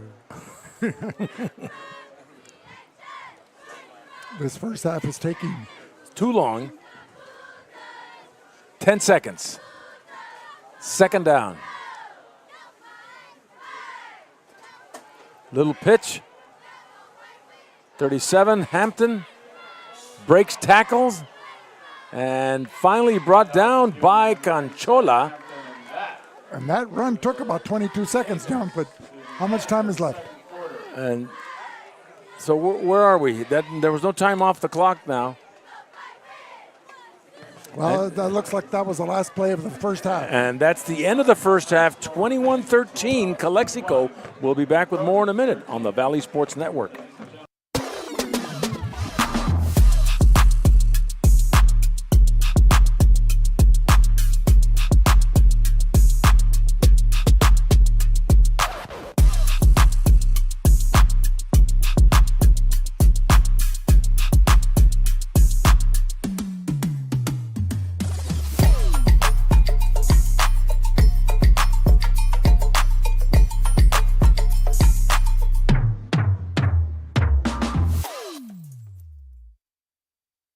At Burgers and Beer, our customers are like family. Let's hear what a few of them have to say about us. We're here at Burgers and Beer with the best burgers in town. We get to sit together and enjoy the great food. I like from Burgers and Beers and the lemonade. For the fresh iced tea, whether it's breakfast, lunch, or dinner. It was wonderful, very fast, very efficient. I love the great food and family environment. I love the burgers and the customer service.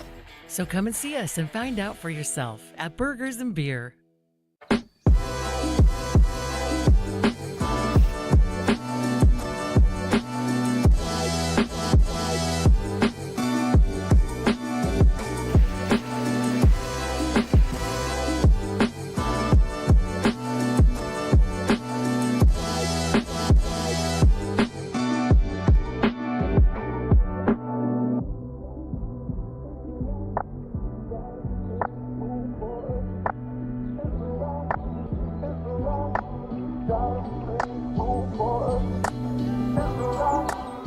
We have created our own drink company. The fastest growing sports drink in history. We will run! We will run! Ladies and gentlemen, the Rookie is prime! This season, we are hydrated. The official sports drink of the UFC. It's time! Oh, that's good. Yeah!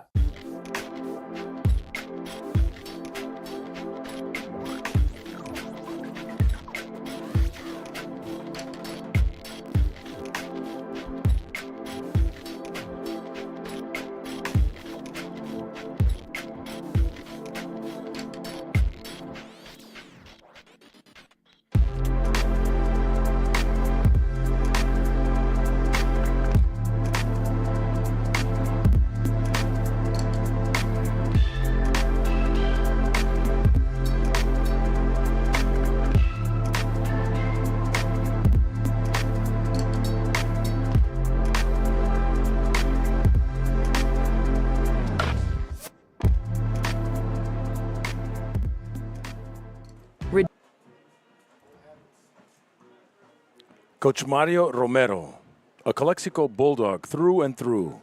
So proud of his upbringing in Calexico and his student-athlete experience attending Calexico High School that after several years of living in Las Vegas, he had a goal of moving back to Calexico's small-town community so his daughters could experience what he and his wife Lisa had experienced growing up. Graduating in 1994, as a key member of the 93-94 DVL Championship football team, Mario learned a work ethic that he carried into a career in telecommunications and then in law enforcement with the United States Border Patrol. One of Coach Mario's goals was to give back to the local youth at Calexico High School. As a dedicated cheer dad supporting his daughter's cheer squads and other activities they participated in. Later, Coach Mario was blessed to have an opportunity to coach football at Calexico High School. Through his platform, he provided mentorship and emotional support to athletes that needed basic essentials to live a healthy, productive life, bringing back a can-do attitude to the football program, stressing to his players that the work ethic, positive attitude, and excelling in the classroom will eventually translate to the real world, and they will be equipped to excel as adults, parents, and community members. Being a winner wasn't what was on the scoreboard, but succeeding at the big game of life is truly winning. Coach Romero's countless hours preparing athletes and organizing activities were happily sacrificed by his family. Their unwavering support of his coaching endeavor was immeasurable for his participation.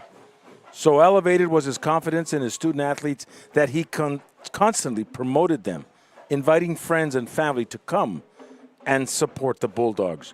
We are back. The Bulldogs are back, baby. Don't miss them. Coach Romero will have a long-lasting impact on his coaching colleagues, former teammates, and the students he was blessed to coach. As the voice of choice says, arriba, Bulldogs.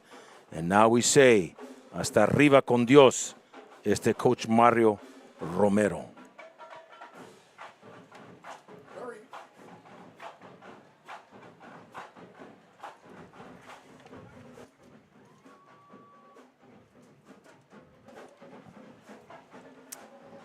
Very fitting, John. Priceless words, but the words of sorrow cannot overcome the pain and hurt that the family and friends are feeling, and the Bulldog faithful here in attendance, as well as the team and his coaching colleagues. But the family came out in full support. The Pacheco family, the Romero family, the De La Rosa family, and friends from far away places, all here to rally and show their support as the Bulldogs take on the Castle Park Trojans here in the second week of the season. Tonight we have with us as our halftime guest a cousin, a brother, close friend, confidant, Chris De La Rosa, here to share some insight on Mario Romero, but also about the impact in the Bulldog community. Chris, welcome. Thank you, Vic. It's a pleasure to be here. So this was a surprise and a shock to everyone. How is everyone coping this week with the tragic loss of Mario Romero? It's been very difficult for the family. We're a very tight knit family core that we always hung out together and what have you. Spent all of our social time together. Big tight social circle, not as well as relatives, as well as neighbors. I mean, we live right near each other down the street, so it's been real difficult for his immediate family, his wife, his daughters, son-in-law, and brothers-in-law. It's been real difficult, but there's been an outpouring of support since the next day. As soon as the news broke, an outpouring of support. The house is constantly full, and my cousins my aunt has been getting tremendous support from friends and family from near and far, just like you said, former teammates, players. It's been great so far. Well, your aunt, De La Rosa, the widow of Leo Pacheco, the father-in-law, and his wife Lisa, but the outpouring and the love the family has and continuing his legacy. It didn't create any awkwardness here at the field at the beginning of the game. They were here as if it was another game, embracing everybody, welcoming everybody, thanking us all for being here and showing support for Mario in life and in death, and continuing his legacy out here in the football field, carrying on his wishes. This is what I got from her, from his wife, was she wanted the show to go on, that Mario was a true Bulldog. He bled Garnet, and ain't no pity, as John would say, in Bulldog City. Oh, yes, sir. This event, actually, this game on Friday, and when it was decided that they would pay homage to Mario, it was an opportunity to get a sense of normalcy, because the Romeros and the Pachecos and De La Rosas have been staunch supporters of the Bulldogs for many years. And if anybody knew Mario, you would know that he's a guy who's always talking Bulldogs. He's always talking Bulldogs. He's always talking football. He's always talking. He's tracking the baseball team, tracking the basketball team, supporting the cheerleaders, doing everything Calexico Bulldog related. To a point where I don't normally come to the football games in person. Usually, I like to sit home and watch you guys on the television. And the actual night that he passed away, we went to dinner, and he told me, Chris, what am I gonna have to do to get you out to a game? And I jokingly told him, I'd go to a game in Coachella Valley first before I would come to a game here. Just kidding with him, and as bad as it sounds, I'm here to support. Well, no, he would be here in the press box with us, as he was the eyes in the sky for the Bulldog offense or defense. Giving out instruction to the coaches on the sidelines, on the ground, to relay to the players on the field, etc. He was in on every play, and it was a joy to have him around, and his keen insight and his enthusiasm always made our broadcasts and here in the press box that much more enjoyable. But you talk about the family rallying around each other. Your dad, class of '61, your uncle Raul Rulli, as we know him, from the class of '57. Here they used to make, before this press box was built and the stadium was renovated and the old bleachers, they'd always walk up the 25 steps to sit in the top row right below the press box and hear us and turn around and correct us if we said something incorrectly or misidentified a player. And but now with the 50 steps to come up to these new bleachers that now seat 3,500, they sit in the front row in the VIP section. and it's always good to see them, and they're here to support. But Chris, you see the field out there, the moniker, or what you will, with M-ROM, number 12, you know, that symbolizes, you know, Mario Romero. What could you tell us about that? MROM 12 was his call sign that we called, you know, it's a call sign that he used on emails and other types of things. So it was a little nickname, MROM, and the 12 was his favorite number. Although when he played football, it was like number 85 or something, but 12 was always his favorite number, and we used to call him MROM 12. And it's a family, inside family message there. And I contacted Daniel Campo at Maintenance Operation and asked if it was possible, if he could get permission to have it put on the field. I was a little worried about it, and you know, because I know how difficult it is to put paint on the field, but they did an outstanding job. They did an outstanding job putting that MROM there, MROM 12. So a little special shout out to Joe Ramos. He's a new groundsman there, and he operates the robot that does the field painting right now.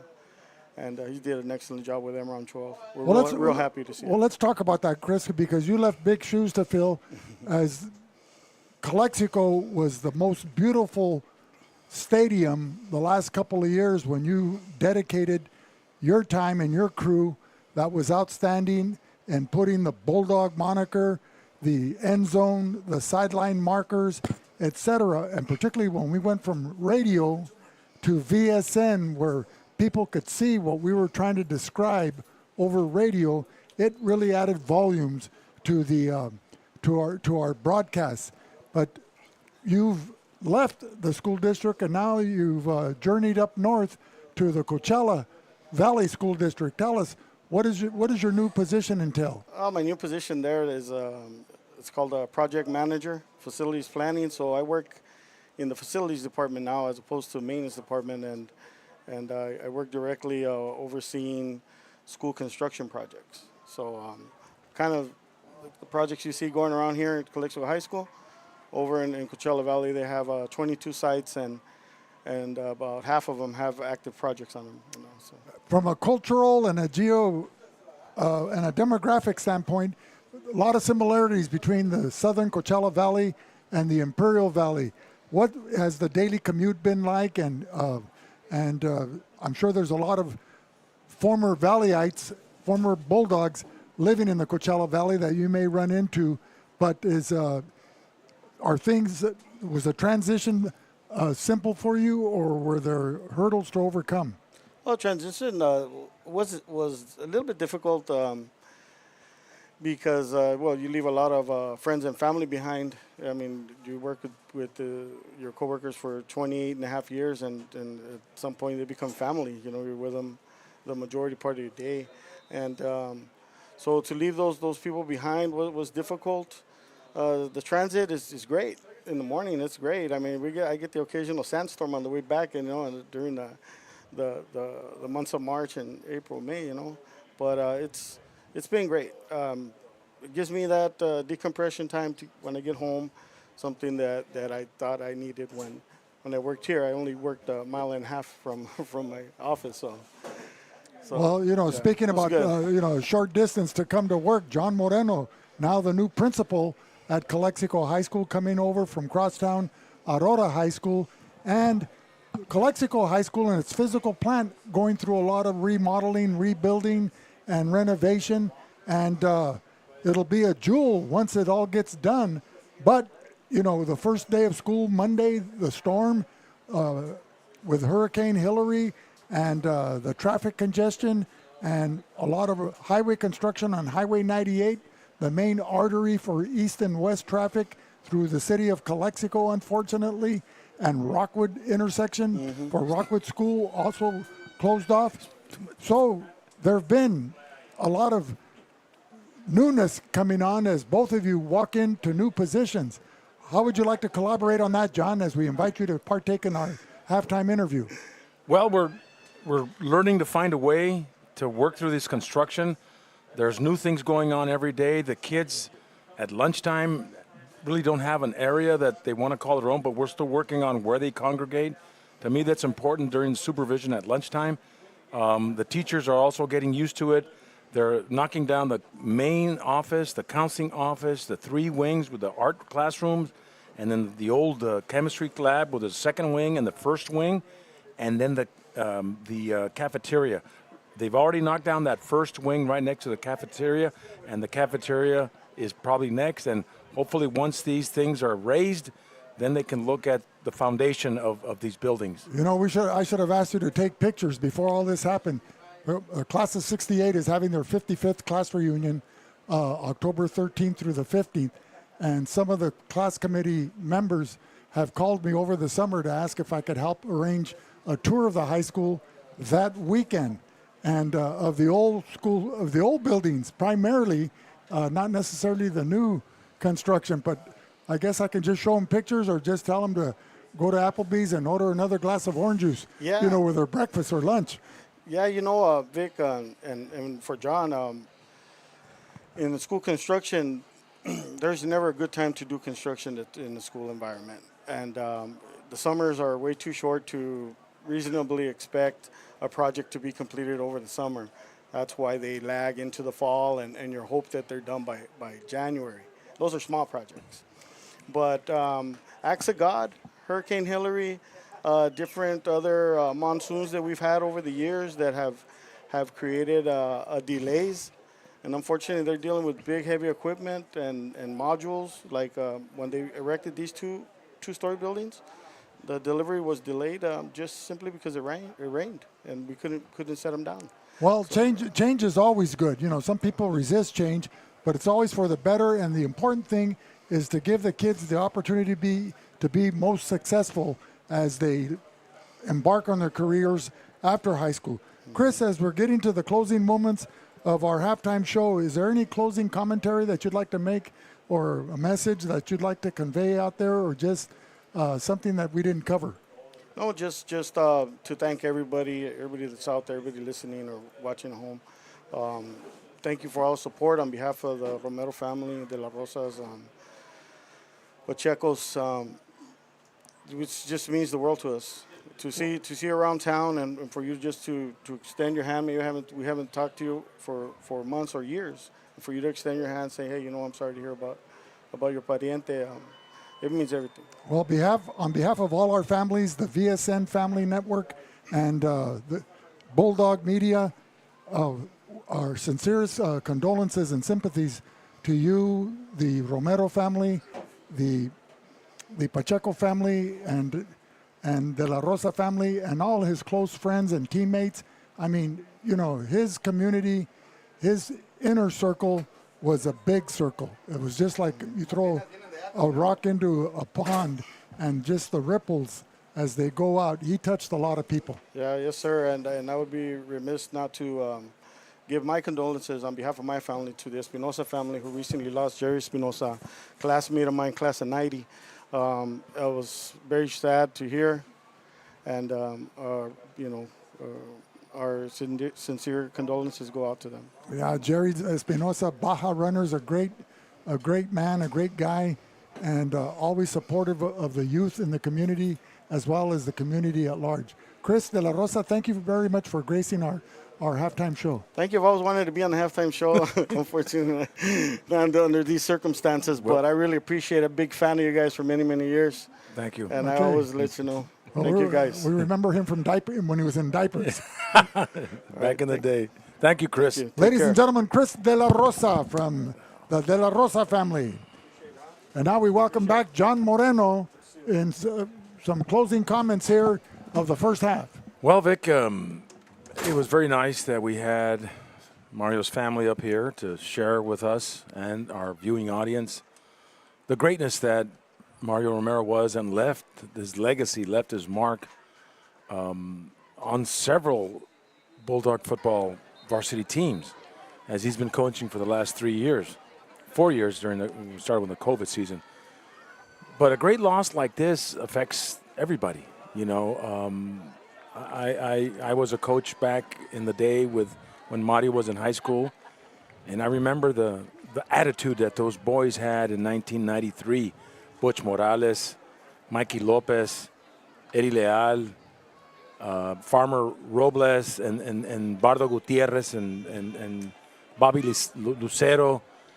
And these guys just, their heart was really in it, and they really gave it their all. John, that's like a who's who in Bulldog lore. Yeah, and so, and I kind of remember them especially because they were the last team to beat Brawley and Brawley. If that in 1993, if that that says a lot, because Brawley was always the powerhouse, Brawley and Central. And and if people of today's generation always wonder why we talk about Brawley Wildcats in football and the Central Spartans and the Bell game, back in the day, back in the 40s and 50s and 60s, when travel was almost non-existent, the teams, the high schools would play each other twice, home and home, during the season, and they'd play 2 preseason games, maybe 3 if they were lucky, and those non-league games were playing Hopeville, Calapat, or Imperial, and then you would knock helmets with twice against the Central Spartans, home and home, the Brawley Wildcats, and then one trip to Blythe to play Palo Verde, and receiving Palo Verde here in Calexico the last game of the season. Brawley in the 1950s swept Calexico every game. In the 1960s as well, until 1966 in October, Mike Padilla pass to Pat Hashem in the end zone, Calexico pulled out a 13-12 victory. They gave the team a ride through downtown Calexico as people were coming out of the Fox Theater after playing Keno on a Friday night, and then and then they took us all to Holly's Steakhouse that same night in our football uniforms. And Carl Varner was a superintendent. And his chest was puffed out, and he ordered steaks for everybody and a baked potato. You did, huh? Yes, and this is a story I haven't heard. And we were scarfing it up, and so we didn't realize then how important it was, or meaningful it was to the community, particularly the alumni, to beat Brawley, because growing up from flag football in 5th grade and junior high basketball all-stars, et cetera, in high school on the freshman and JV level, we beat Brawley. And Brawley? And it was, and baseball, so it was, and Little League All-Stars, Kenny James throwing a 2-hitter, when we were 12 years old. So Brawley was like another opponent to us, but to everybody else, it meant something. Right, and you mentioned, those tough games with the Brawley Wildcats. It's this team that had beat them up in Warren Field, which is extremely difficult. My senior year, we lost by 1 point, but there was a team in '74 that beat Brawley when Rusty Garcia, may he rest in peace, was the quarterback, and this was a '74 team. Then in 1982, the '82 team beat him 27-0, and that was under the tutelage of Al Gutierrez, Chiquis Larrañaga at quarterback, and running the triple option, Randy Robinson. And then in '93, with Coach Cal Armstrong, Coach Gonzalez, and Coach Gutierrez were all part of that one that beat him up there. And Mario was a part of that. Mario Romero was a part of that, and he knew what it took to win games, the dedication, the discipline, and the determination. Ladies and gentlemen, we thank you for listening to our tribute to Mario Romero, an excellent coach here who suddenly passed away last weekend. But now it's the third quarter, and the Trojans have the ball on a 1st and 10 with Villarreal. It's tough to get back to the game, Vic. So welcome back, everybody, to Willis Ward Field on behalf of Valley Sports Network. From the Chocolate Mountains to the Sea of Cortez, all along the border on a Friday night, it's exciting Imperial Valley football. This is Vic Carrillo along with your friend and mine, Johnny Moe, John Moreno Brown, the voice of choice. Take it away, John. Okay, we got a 2nd and 6 for the Trojans back at their 24. And another quick, deceptive keeper by Villarreal, picking up 2 yards and taking it pretty close to the 30. He will get across the 25-yard line to the 26. Which one do you want? Third down.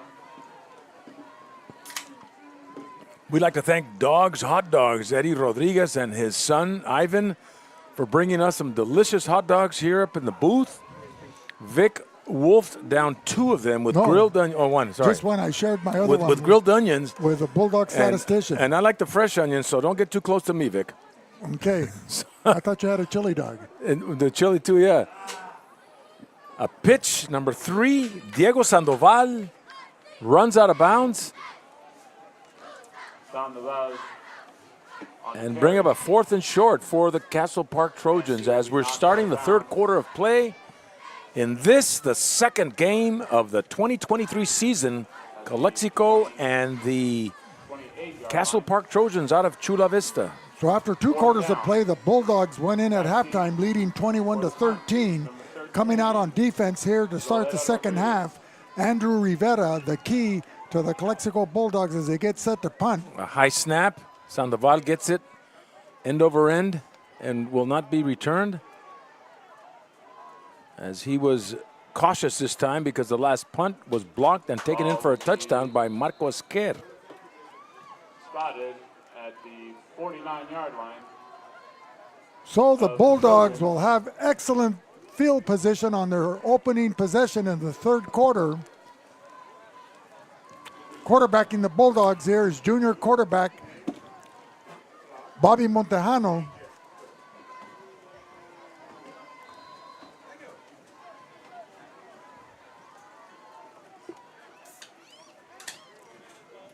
Bulldogs running a, what would you say, John, a spread offense?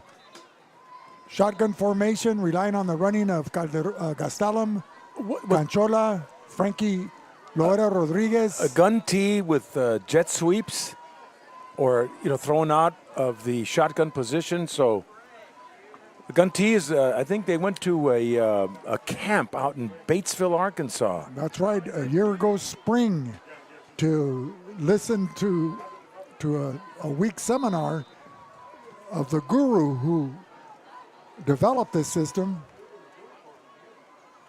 So Marco Esquer now looking like he's going to be the quarterback.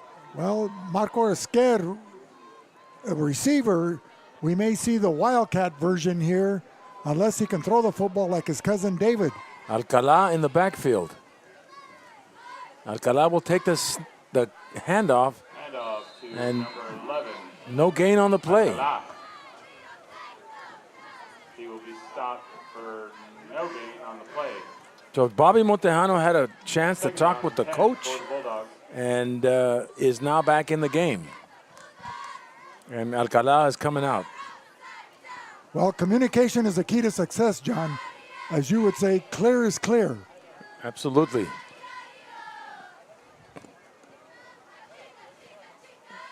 How was it with Cool Hand Luke? We have a failure. What we have here is a failure to communicate. Strother Martin, great actor. Montejano to Esquer, turning up the field, taking it to the 39. A pickup of 8 yards for that little jet sweep. He will be stopped at the 30, at the 41, correction. Bring up a 3rd down. So Calexico trying to get to that 1st down marker, which is the 39 of Castle Park. I'm going to quit looking at the scoreboard, John, because every time I do, it starts blinking off and on. 8:32, 8.5 minutes to go, 3rd quarter. I don't want to put the hex on it. Don't let me look. Montejano out of the gun. Gastelum in the backfield. He'll get the handoff. Barrels his way, gets a 1st down and more, and takes it to about the 46. Picks up 4 yards. So Noel Gastelum is a junior. Running behind the blocking of number 29, Jose Ortega, only a sophomore. and was able to get that necessary yardage for that first down. Keeping the drive alive, the ball at the 37-yard line, just shy of the 37 on the near hash mark of the Castle Park Trojans. The ball in front of the Bulldog bench. Noel Gastelum is a senior. He's seen a lot of action last week. Esquer split to the short side of the field in the slot. And the new running back, number 28 for The middle is number 28. Davian Ramirez. Ramirez. Not much there on that one. So it'll be a 2nd and 11 for Calexico. 7 minutes to go, third quarter. You know, I'd like to see Montejano start throwing the football. He's a good passer. He has some good receivers. In Alcalá, Andrew Rivera, Marco Esquer, and their tight end, Dominic Diaz. Picks it to Gastelum. Marco Esquer gets a sweep. Finds room, stutter steps, and takes it back inside the 20 to the 19. 1st and 10. Move those chains. Well, He picked up 17 yards on the carry. That pitch out, you could call it a short pass, if you will. But Did I call it anyway, a short pass? It was a pitch out. It was a pitch out. I don't know. I'm just teasing you. Oh, okay. Sometimes I forget what I say. But it was good for a first down, John. It's those years. And okay. Well, the important thing, John, the point I was trying to make is you want to get the ball into your skill set players as often as possible, by any means possible. If they can't throw it to them, pitch it to them. Like Malcolm X said, by any means necessary, since If we're you quoting can't- people. If you can't pitch it to them, hand it to them. Montejano with an empty backfield. Alcalá on the jet sweep. He's got speed, and he'll take it inside at the 10. So Alcalá getting almost another first down, picks up 9. Not only does Alcalá have speed, Johnny, he runs with power as well. He's a good running back. Tackled right at the 10-yard line. A gain of 9 on the play. 2nd down and 1 for the Bulldogs. So the Bulldogs again knocking on the Trojan door. Last week, Alcalá carried the ball 4 times for 48 yards, a 12-yard average. And he's still in there. The problem with Calexico is they only have one football. They can't give them all to every skill player that they have. They faked it to Esquer and gave it to Alcalá. Gets the first down, takes it inside the 5, and a 1st and goal. He will be tackled right at the 5-yard line. So Calexico now with a 1st and goal at the 5. For the Bulldogs.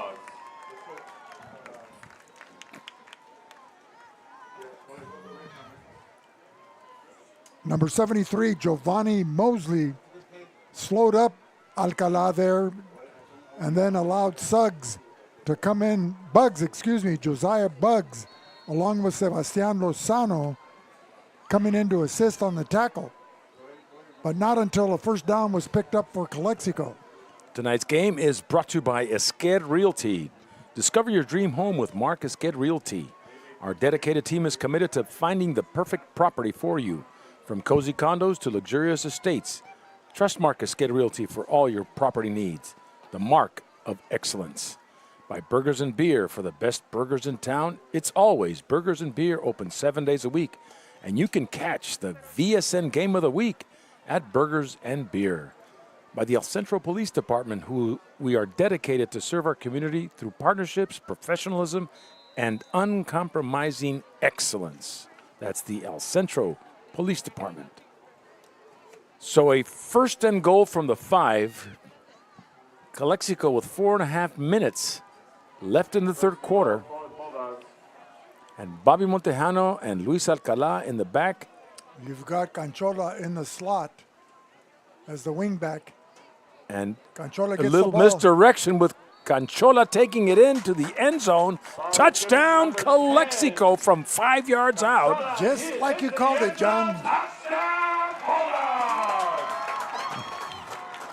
Hot damn, we got ourselves a ball game. So You tell it, Craig Holloway. another touchdown for Calexico, but are they discussing? Somebody got hurt? Somebody's moving out for the Castle Park Trojans. And Calexico will go for the point after. Dominic Diaz. Marco Esquer, number 4, will be the holder. And Leonel Canchola, the long snapper. So the score, Charlie hasn't registered it yet. It's 27-21. 27-13. Or 27-13, excuse me. And with the point after, we'll make it 28. If he splits it, he does. And so, with 4 minutes, 15 seconds to go, Bulldogs 27, Trojans 13. We'll be back with more in a minute on the Valley Sports Network. Reducing energy use during the summer is more important than ever. This summer, IID encourages you to do your part by setting your thermostat to 78 degrees or higher, avoiding the use of large appliances between 4 and 9 p.m., and turning off all unnecessary lighting. But there's more. IID provides a number of summer energy-saving opportunities to help you make the most of your energy savings efforts. Check out our tips and energy saving guides at IID.com. Let's work together to stay cool and save energy this summer. InnerCare since 1970.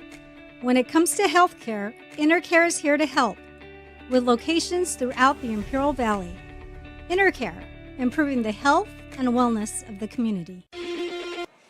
Bulldogs kicking off. Dominic Diaz.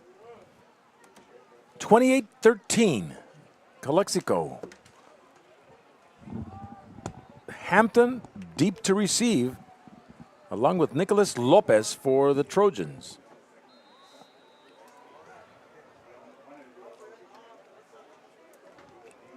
End over end. Hampton inside the 5.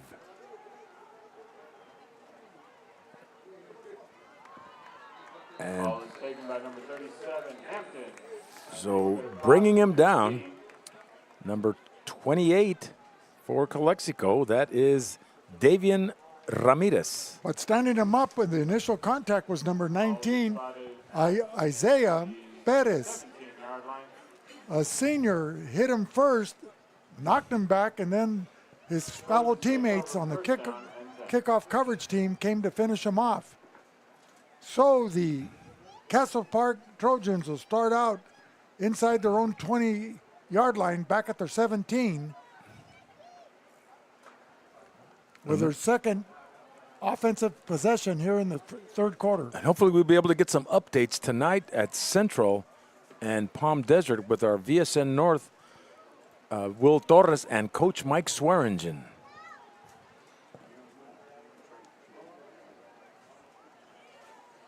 Villarreal out of the gun. Rolling this way. Pressure. Breaks away. Lets it go. Pass is caught.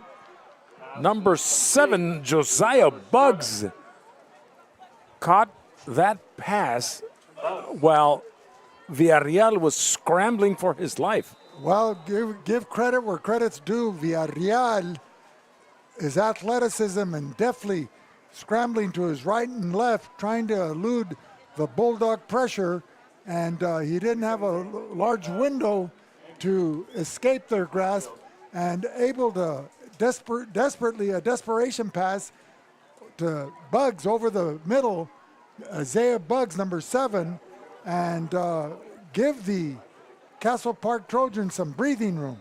27-0 in the fourth quarter. Central over Palm Desert.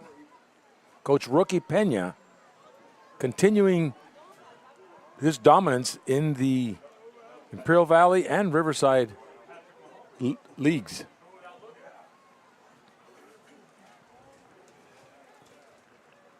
So they're going to get the ball at the 31, 1st and 10. Castle Park with a new quarterback, number 7, Josiah Buggs. You know, and it could have, would have, should have. If they would have sacked him inside the 5, how demoralizing would that have been? Yeah, instead he completes a pass, gets injured, and brings in someone new. And handing off to number 5, Lozano. Going to the right side and picking up 6 yards. So bringing up a 2nd and 4 for Castle Park.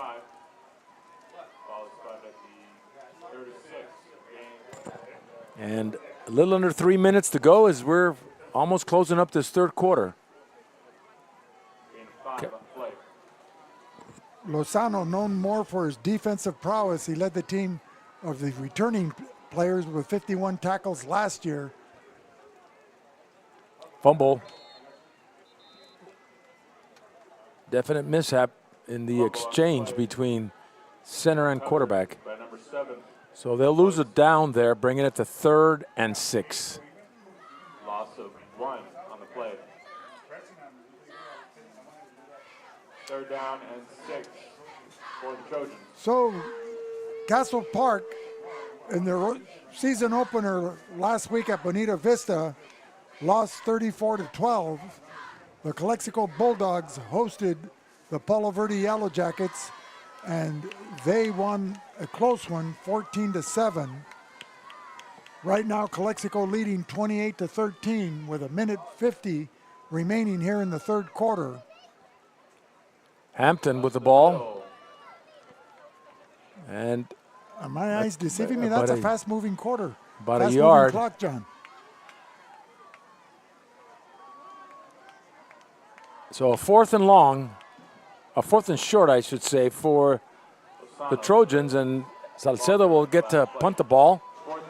And Frankie Lore Rodriguez and Leonel Canchola back to receive.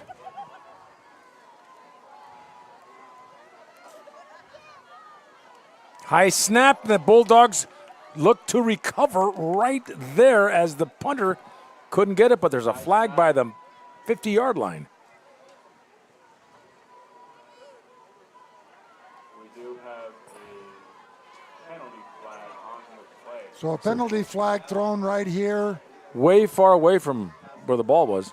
You had a player, number 14 for Calexico, go in just as the ball was being snapped. That was Julian Vidal. Was he part of the punt return team?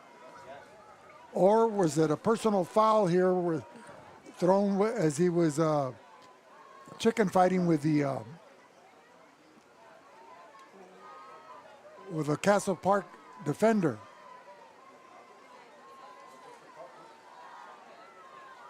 Well, the referees are still conferring. We'll see what the call is. With 1 minute, 2 seconds to go, third quarter. Not sure if I trust that clock. No, well, they say inadvertent flag. So they're going to, redo the kick? Repeat the kick? Well, they got the defense out there in Calexico. Yeah, they're going to redo the kick. Well, I think they're calling a timeout now. Okay. Asking, what are we going to do? What are we going to do? What are you going to do? We'll be back with more in a minute on the Valley Sports Network.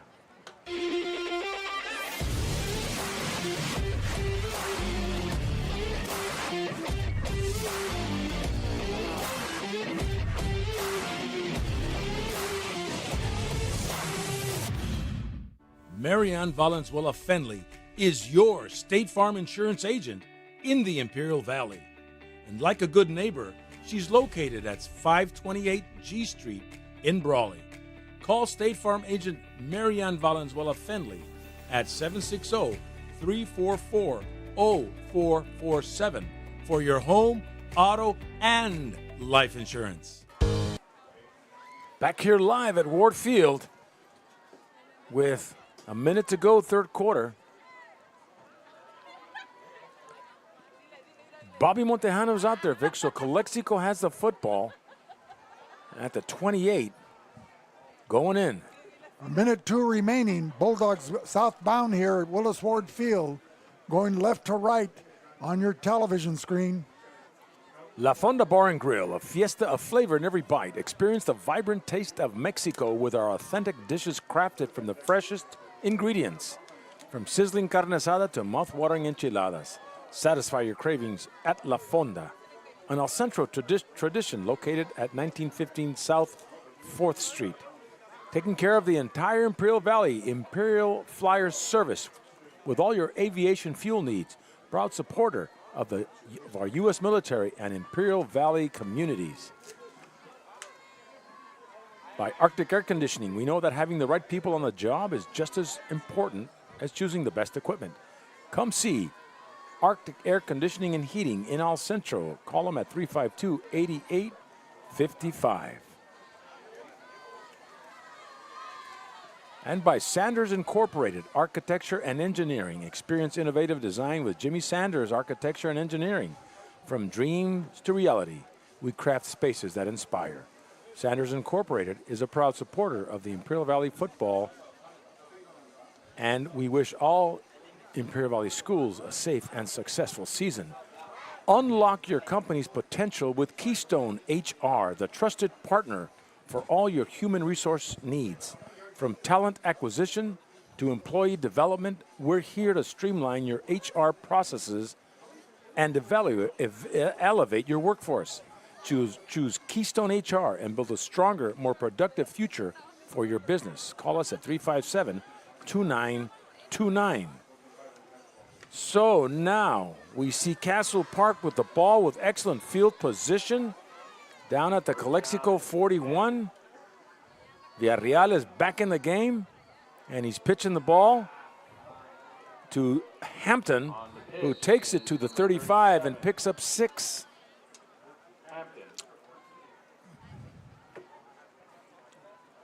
What did we miss, John? It was punt formation. They called a timeout.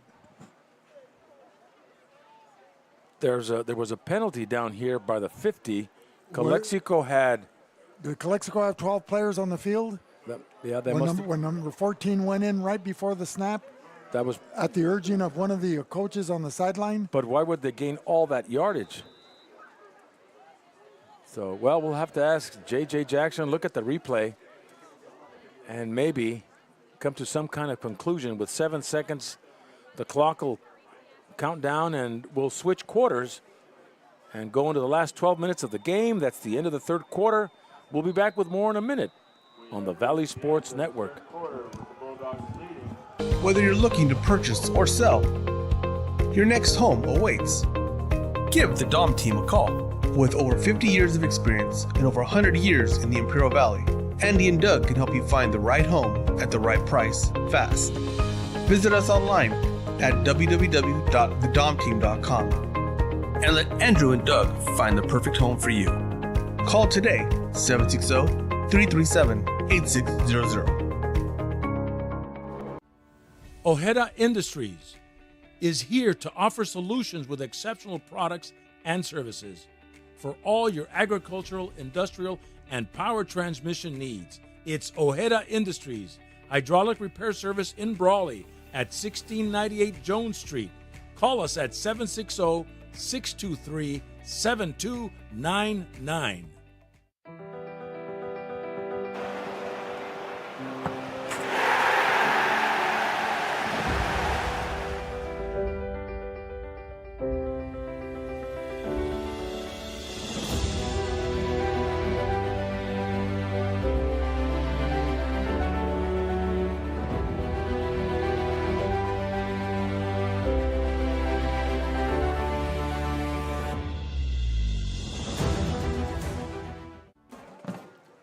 Well, we're back live at Willis Ward Field in Calexico, starting the 4th quarter with Castle Park and the Calexico Bulldogs. 28-13. Well, John, do you want to explain how the ball remained in Castle Park's possession? You're asking the wrong guy, Vic. Boo Torres gave us an explanation. I'm not sure. I'm not sure what it was, but he's right here. He can give it to us. Well, come here. There was a Calexico defender that ran off the field. They weren't. Well, let's hear Boo Torres. Okay. Boo Torres, coach for the Calexico Bulldogs. Tell us, Boo, what was the deal down there? Our defender went out of bounds, and once you go outside, you got to reestablish yourself. and he didn't reestablish himself. He didn't go past the numbers. I believe it was the hash marks. He has to go back in.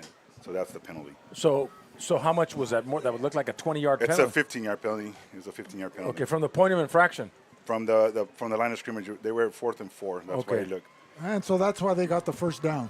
Yes. And then some. Yes. When you heard it from Boo Torres, coach par excellence for the Calexico Bulldogs. All right, thank you. Okay, thank you. Villarreal scrambling, looking. He had a man wide open. Couldn't get the handle on it. That's number 8 for the Trojans. Francisco Salcedo. The kicker. And he was just stretching out there to try to get that right, ball. He was running a flag pattern out in the flat, and all alone as the Calexico defenders on the secondary were covering other people. So they didn't see him slip out of the backfield. So it'll bring up now a 3rd and 4. So the Bulldog defensive brain trust, headed by Leo Pacheco Jr., will be quick to pick up on that and correct that situation if it's to present itself again. 3rd and 4 with Villarreal under center. Just going, pounding up the middle with Lozano. And Bulldog defense doesn't allow much of anything on that play. Well, you know, they kind of kept the wraps on number 37, Liddell Hampton, who had over 1,000 yards rushing last season, and Lozano. And so Bulldogs right now enjoying a 28-13 lead with 11:25 remaining here in the 4th quarter. But the Trojans of Castle Park inside the 35-yard line of Calexico, the ball at the 34. And Villarreal will go for it. And that's Lozano once again. Bulldogs putting a stop, and we'll take over on downs at the 34-yard line. That was number 55 for Calexico, Jose Zavala, making the stop. So the Bulldogs will take over on down. Tonight's game is brought to you by Sunbelt Rentals. You need equipment for your next project? Look to the experts at Sunbelt Rentals. We've got the tools you need, whether it's big or small, from construction to do-it-yourself. Fast, reliable, and affordable rentals. Visit us at 2396 Highway 86 in Imperial, or check out our website at sunbeltrentals.com. Calexico now in possession. Bobby Montejano and Noel Gastelum in the backfield. Marco Esquer in motion, takes the jet sweep, turns it up the field. Not much there except 3 yards, actually 4 yards. Marco Esquer, number 4, tackled by his counterpart on the opposing side, number 4, Brian Antunes, as that jet sweep not picking up very much yardage. So it'll be 2nd and long for the Calexico Bulldogs from their own 37-yard line. Marianne Valenzuela Fenley, your State Farm Insurance, your trusted partner for protection and peace of mind. Go see Marianne Valenzuela Fenley in Brawley. State Farm Insurance, like a good neighbor, she's there. 344-0447.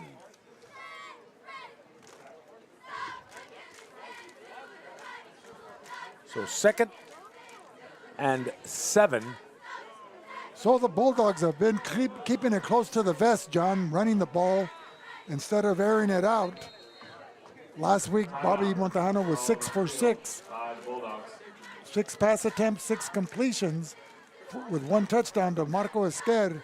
Tonight, he's spent more time handing the ball off, but Calexico with a fleet of running backs and wide receivers from the wingback position, Canchola, Esquer, and Andrew Rivera displaying their talents here in front of the hometown crowd. CR&R Incorporated, Environmental Services. Are penalties piling up in your trash area? Team up with CR&R Environmental Services, your local MVPs in trash and recycling. Just like your favorite football squad, we're all about teamwork. Tackle waste problems head on with our reliable collection services that'll keep your community in winning shape. CR&R Incorporated, the face of a greener generation.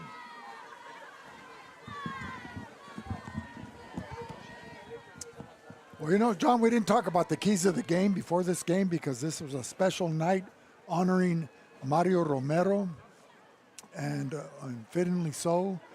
The Bulldog effort is a testament to his influence on this Bulldog squad, the unity of the coaching staff, rallying around each other, that solidarity. He was an integral part of this team, working nonstop with these kids. Fakes the dive to Esquer. Over the middle, passes caught. And that is Loera Rodriguez, Frankie Loera Rodriguez, on a pass in the seam, takes it all the way to the house. Touchdown, Calexico. Well, maybe I spoke too soon. Just like that, they take the wraps off Bobby Montejano, and he drills a bullet in between two defenders to the post pattern running Frankie Loera, and Frankie Loera went off to the races, John. It was like coming down the stretch at Del Mar. There you go. And we're trying, Bulldogs run, trying. Rena, run, and tally-ho the Fox. Snap, set, kick. Didn't look good, but it was good. And so with 9:46 to go, 35-13 Calexico. We'll be back with more in a minute on the Valley Sports Network. Imperial Flying Service, taking care of the entire Imperial Valley with all your aviation fuel needs. Imperial Flying Service is a proud supporter of our U.S. military, the aviation community, and all Imperial Valley communities.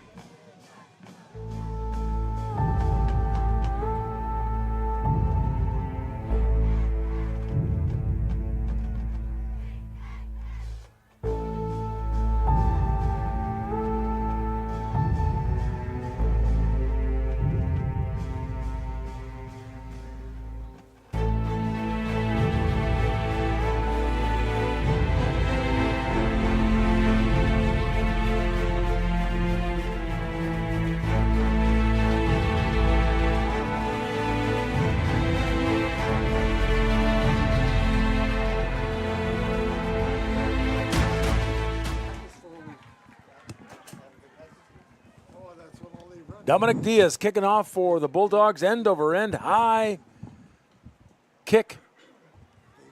Nicholas Lopez fumbles the football, recovered by Leonel Canchola. Recovered by the Bulldogs. Leonel Canchola right there to recover the fumble from the Trojans. And with excellent field position, still a lot of time to go in this football game, 9:38.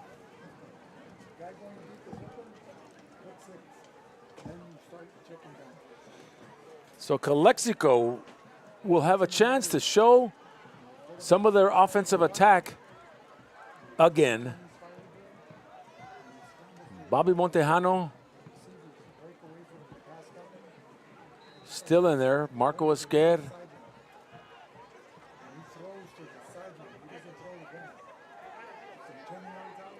Get the instructions from the head coach.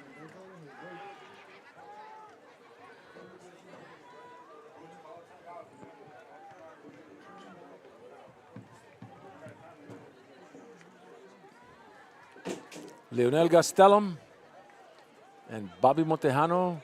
Marco Esquer to the right. Leo Canchola in the slot, or the flex in motion. Montejano to keep, goes, finds a big hole, takes it inside the 20 to the 17-yard line. A pickup of 9 yards for Bobby Montejano.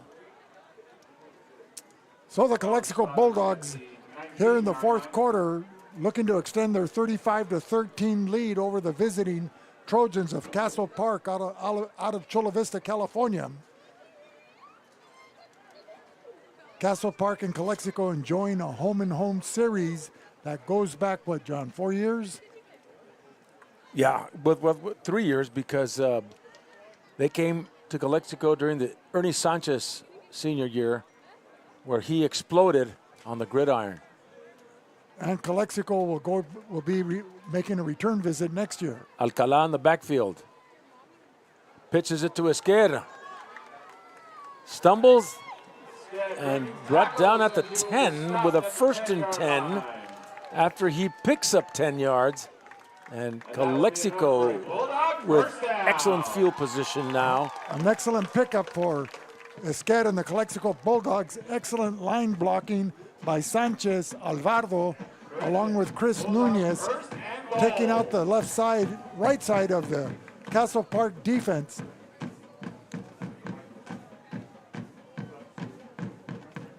So the gun tee offense with misdirection in the backfield, reverses, jet sweeps, and a spread offense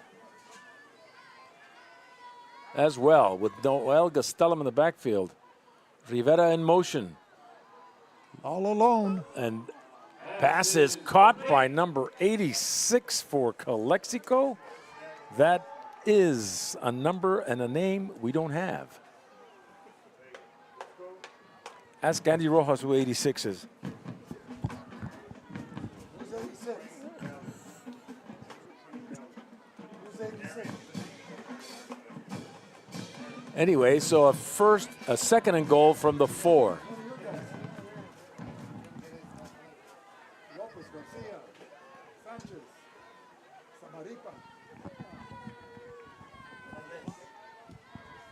John 86 was Aaron Valdez, brought up from the JV. After a productive week of practice, he was rewarded with an opportunity to play with a varsity, and he's capitalizing on that Alcalá finds a big hole, touchdown Calexico from 5 yards out, less than 5 yards out. Calexico scores with 7 minutes, 6 seconds. See, John, that's the efficacy of a balanced attack. A passing game that's successful opens up the running lanes, and Alcalá taking advantage as the offensive line with Rodriguez and Sanchez opening up a wide hole, a running lane on the left side of the Trojan defense, and Alcalá just high-stepping it into the end zone. With 7:06 remaining here in the fourth quarter, we await the Dominic Diaz point after attempt. Snap, set, and kick. And he is perfect today with 7 minutes, 6 seconds to go in this football game. Tonight's game is brought to you by Jesus Cachu Escobar, Supervisor District 1, a proud sponsor of VSN. Hopes that all teams have a great season this year. By Ivy Welding and Mechanical. Experience excellence with Ivy Welding and Mechanical. Our skilled team delivers top-notch welding and mechanical solutions for your industrial needs. From precision welding to machinery maintenance, we've got you covered. Choose Ivy Welding and Mechanical for quality craftsmanship and unmatched reliability. Call Fred at 760-482-WELD.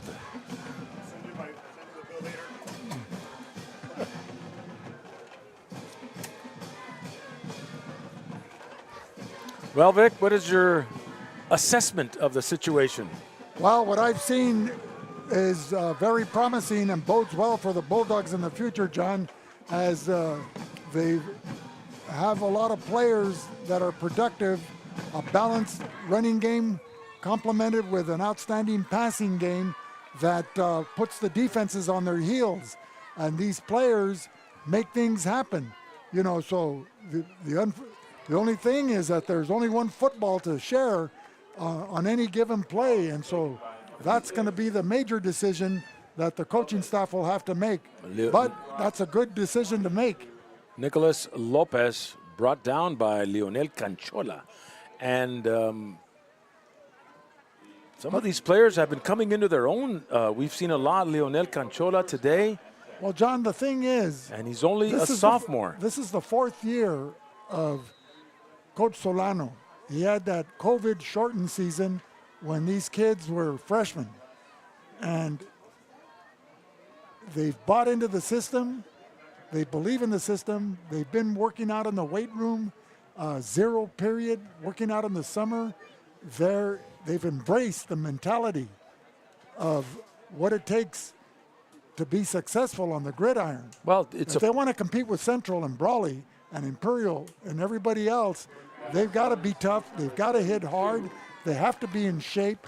And have you noticed that not one player has had to be pulled out of the game yet for cramps? No, not this game. Carranza brought down by Leo Canchola and picks up 2 yards. You know, your good friend and my good friend, Tucci de la Vega, would be proud. Conditioning is a factor. And that's absolutely right, but it's just not the game, it's the program. It's the program building upon itself. And that is where we need to continue working on the feeder schools, on the youth football that is almost non-existent in Calexico. Well, there's that uncertainty. There's that it's cost prohibitive for a lot of families because it's expensive now to play Pop Warner or any of those independent football, youth football leagues or any type of travel ball type of thing. But you have stability at the high school level with Solano and his coaching staff. Right, but we have a JV team where a lot of these guys had not played. This is their, they may be sophomores, but this is their first time out. Well, you're going to have to put their their feet to the fire. We've got some more freshmen coming out, so that is going to look good. We're going to try to get some freshman games and get those guys that experience that they need to become better athletes at the upper levels. Well, and John, that's Villarreal taking the ball over to the 50-yard line, gets a first down and approximately 17, 18 yards on the carry. John, if we roll back the tape here at the beginning of the telecast, I think I asked you about how coaches select their offensive linemen, and you brought up the Oklahoma drill. In other words, are you a man or a mouse? Absolutely. You got to hit them and hit them hard. Well, you got the ball carrier, and you got a defender, a blocker, and then you've got to come and tackle them. And so you go down the line, and you go into that little lane, and you got to shed the blocker and get the ball get the ball carrier. Well, John, the important thing is that these coaches now have to be teachers. You've got to teach the kids the correct fundamentals. You got to teach them how to play the game correctly so that, 1, they're successful, 2, they don't get hurt. The safety factor, they learn how to tackle properly, how to block properly, etc. They learn the nuances of the game, and then you run the drills in practice to repeat that, and where they can be successful at the repetition. And hopefully the outcome, their tests on Fridays. And Hampton picks up 2, brings up a 2nd and 8 with 4 minutes, 22 seconds and counting. Well, right now the Bulldogs look like they've been taught well these last several years, and the student and the players have been good students of the game. And that's another key factor, is to be good students in the classroom. They're playing smart football. How many times have we been frustrated up here in the announcing booth over the offsides penalties, right? Guys forgetting their assignments, It's all discipline right there. So Hampton gets a first down, and he'll pick up 13, 14 yards, and they'll put the ball at the Calexico 36 with 3:51 to go. So with 3:45 remaining here in the fourth quarter, Castle Park with a football on the move, down by a score of 42-13, but there's no quit in the Trojans of Castle Park in all white uniforms, white uniforms, red numbers, black helmets.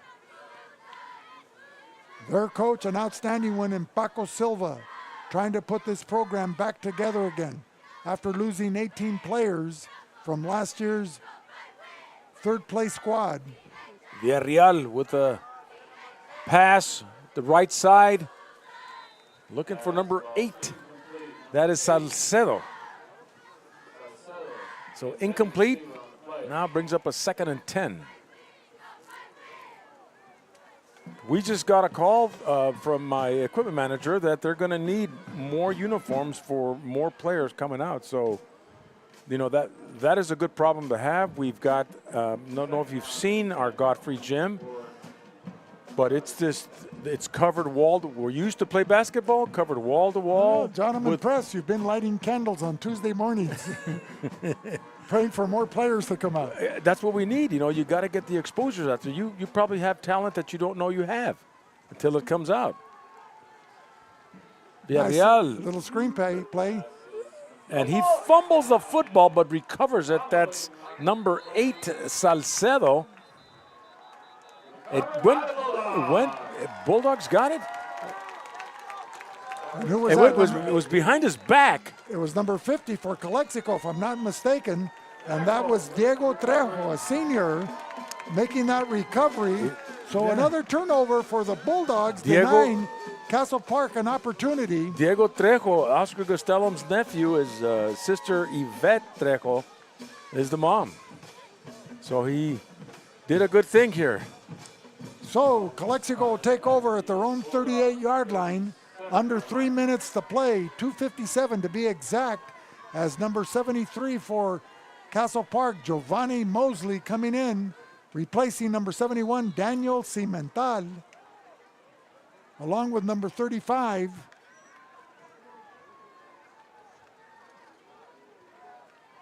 Jaime Ramirez, getting a breather here. Noel Gastelum and Bobby Montejano. Gastelum keeps it on the ground, picks up a couple. Noel Gastelum, a senior. He will be stopped right at the 40-yard line. And we have to select our Burgers and Beer Player of the Game. And please stay tuned for that, as the Bulldogs will probably run out the clock, maybe get a first down and say so long to this game.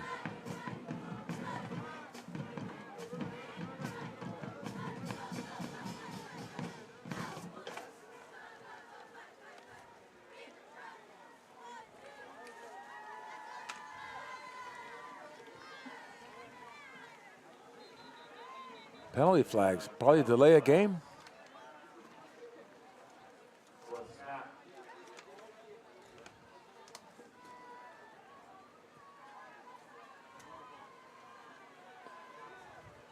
Maybe they're lifting up the football.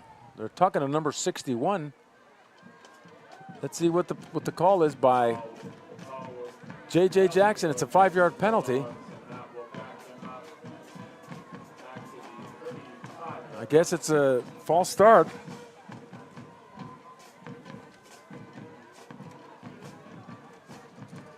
So a 2nd and 14.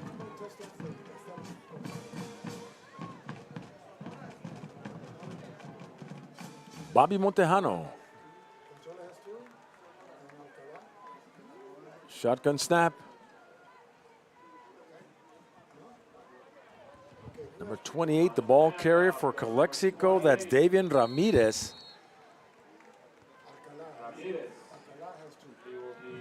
Almost a yard from the original line of scrimmage with 1 minute 22 to go.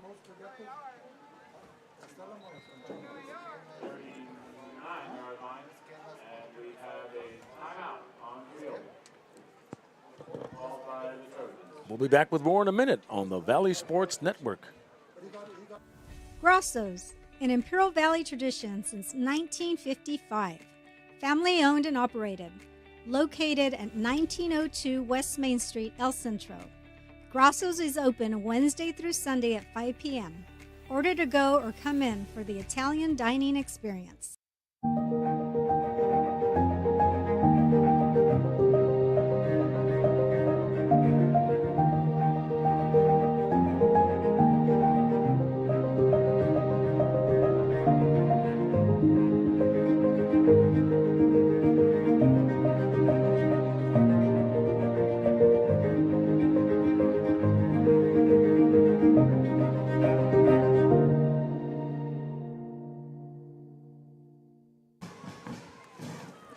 Back here live at Willis Ward Field in the closing seconds, the closing minutes of the football game, 42-13, Calexico over Castle Park.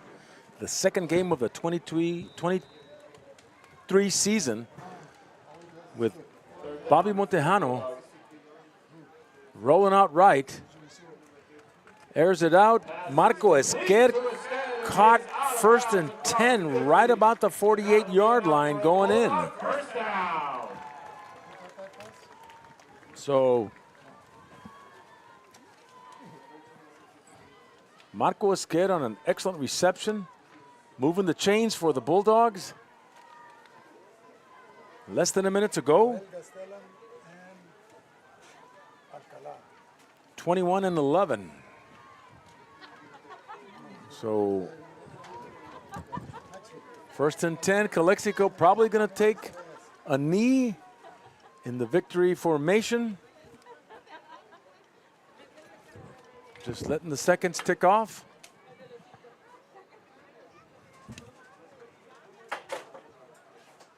And that's what they'll do. Bobby Montejano takes the knee.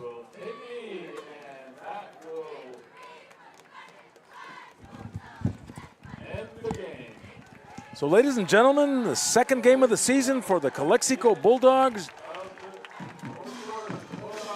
42-13 over the visiting Castle Park Trojans.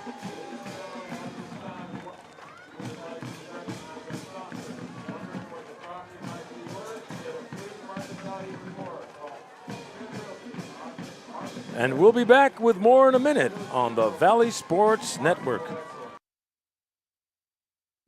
South Cali Air Conditioning, the #1 York dealer in the Imperial Valley. Contact them today for all your AC needs. Call them at 760-556-9901.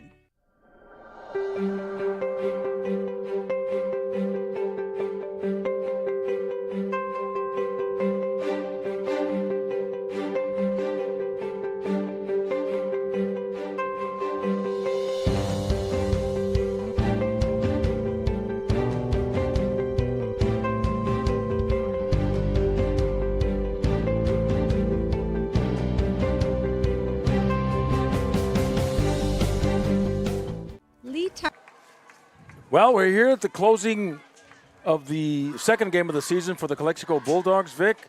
We saw some excellent play from Bobby Montejano, Noel Gastelum, Luis Alcala, Marco Esquer. These boys played like a team. They've made some mistakes in the first half, but then the second half, things exploded. Well, John, it was a collective effort, a collaborative effort by the team and the coaching staff coming today to honor the legacy and memory of Mario Romero, but players like Luis Alcala, along with Noel Gastelum, both receiving and running the ball, and on the defensive side of the field, you also had some explosive receiving and running from the wingback position from Marco Esquer, timely passing and accurate passing by Bobby Montejano, and Luis Alcala was just a ball hawk, and the steady influence of Andrew Rivera. But this is a shout out to the coaching staff, to having the team well prepared for today, for tonight's game, because it was a heavy week on the emotions, overcoming the shock and the loss of a beloved coach, and with his family, and Leo Pacheco Jr., the defensive coordinator. That was his brother-in-law, Mario Romero, and so it was, tough to continue during the week of practice and to carry out the game plan. But they were resilient. They successfully handled it in a mature way, in a familial way, and this is a tribute to the persona that exemplified Mario Romero. And you're absolutely right, Vic. The emotions were up and down for the most part. Everybody grieves in a different way, but the Bulldogs came out tonight and they played their hearts out, and they bounced back in the second half. So, Vic, tell our listening, our viewing audience, who our Burgers and Beer player of the game are. Well, it was very difficult, John, because a lot of players have contributed to this victory, both on the offensive and defensive side. But the catalysts and recipients of this team effort were Luis Alcalá, along with Noel Gastelum. And so they'll be the recipients that will be recognized by Burgers and Beer and Jaime Honol for Burgers of the Beer players of the game. Well, we thank you all for viewing our program tonight. I'd like to thank our halftime guest, Mr. Chris de la Rosa, who graced our show. Our program director, Will Torres at VSN Sports. Our technician in the booth, Jose Alejos, and our cameraman tonight, Carlos Fernando Moreno, filling in for Luis Panchito Garcia. And of course, all our sponsors that make these broadcasts possible. Join us next week from the Chocolate Mountains to the Sea of Cortez, all along the border on a Friday night, when the Valley Sports Network will be coming to you live. I think we have the Vincent game next week in El Cajon at Southwest High School. Not sure, but we will confirm. Again, tonight's final score, Calexico 42, Castle Park 13. For Vic Carrillo, this is John Moreno of Bulldog Media, bringing you live coverage of Imperial Valley football, saying good night on VSN, the Valley Sports Network.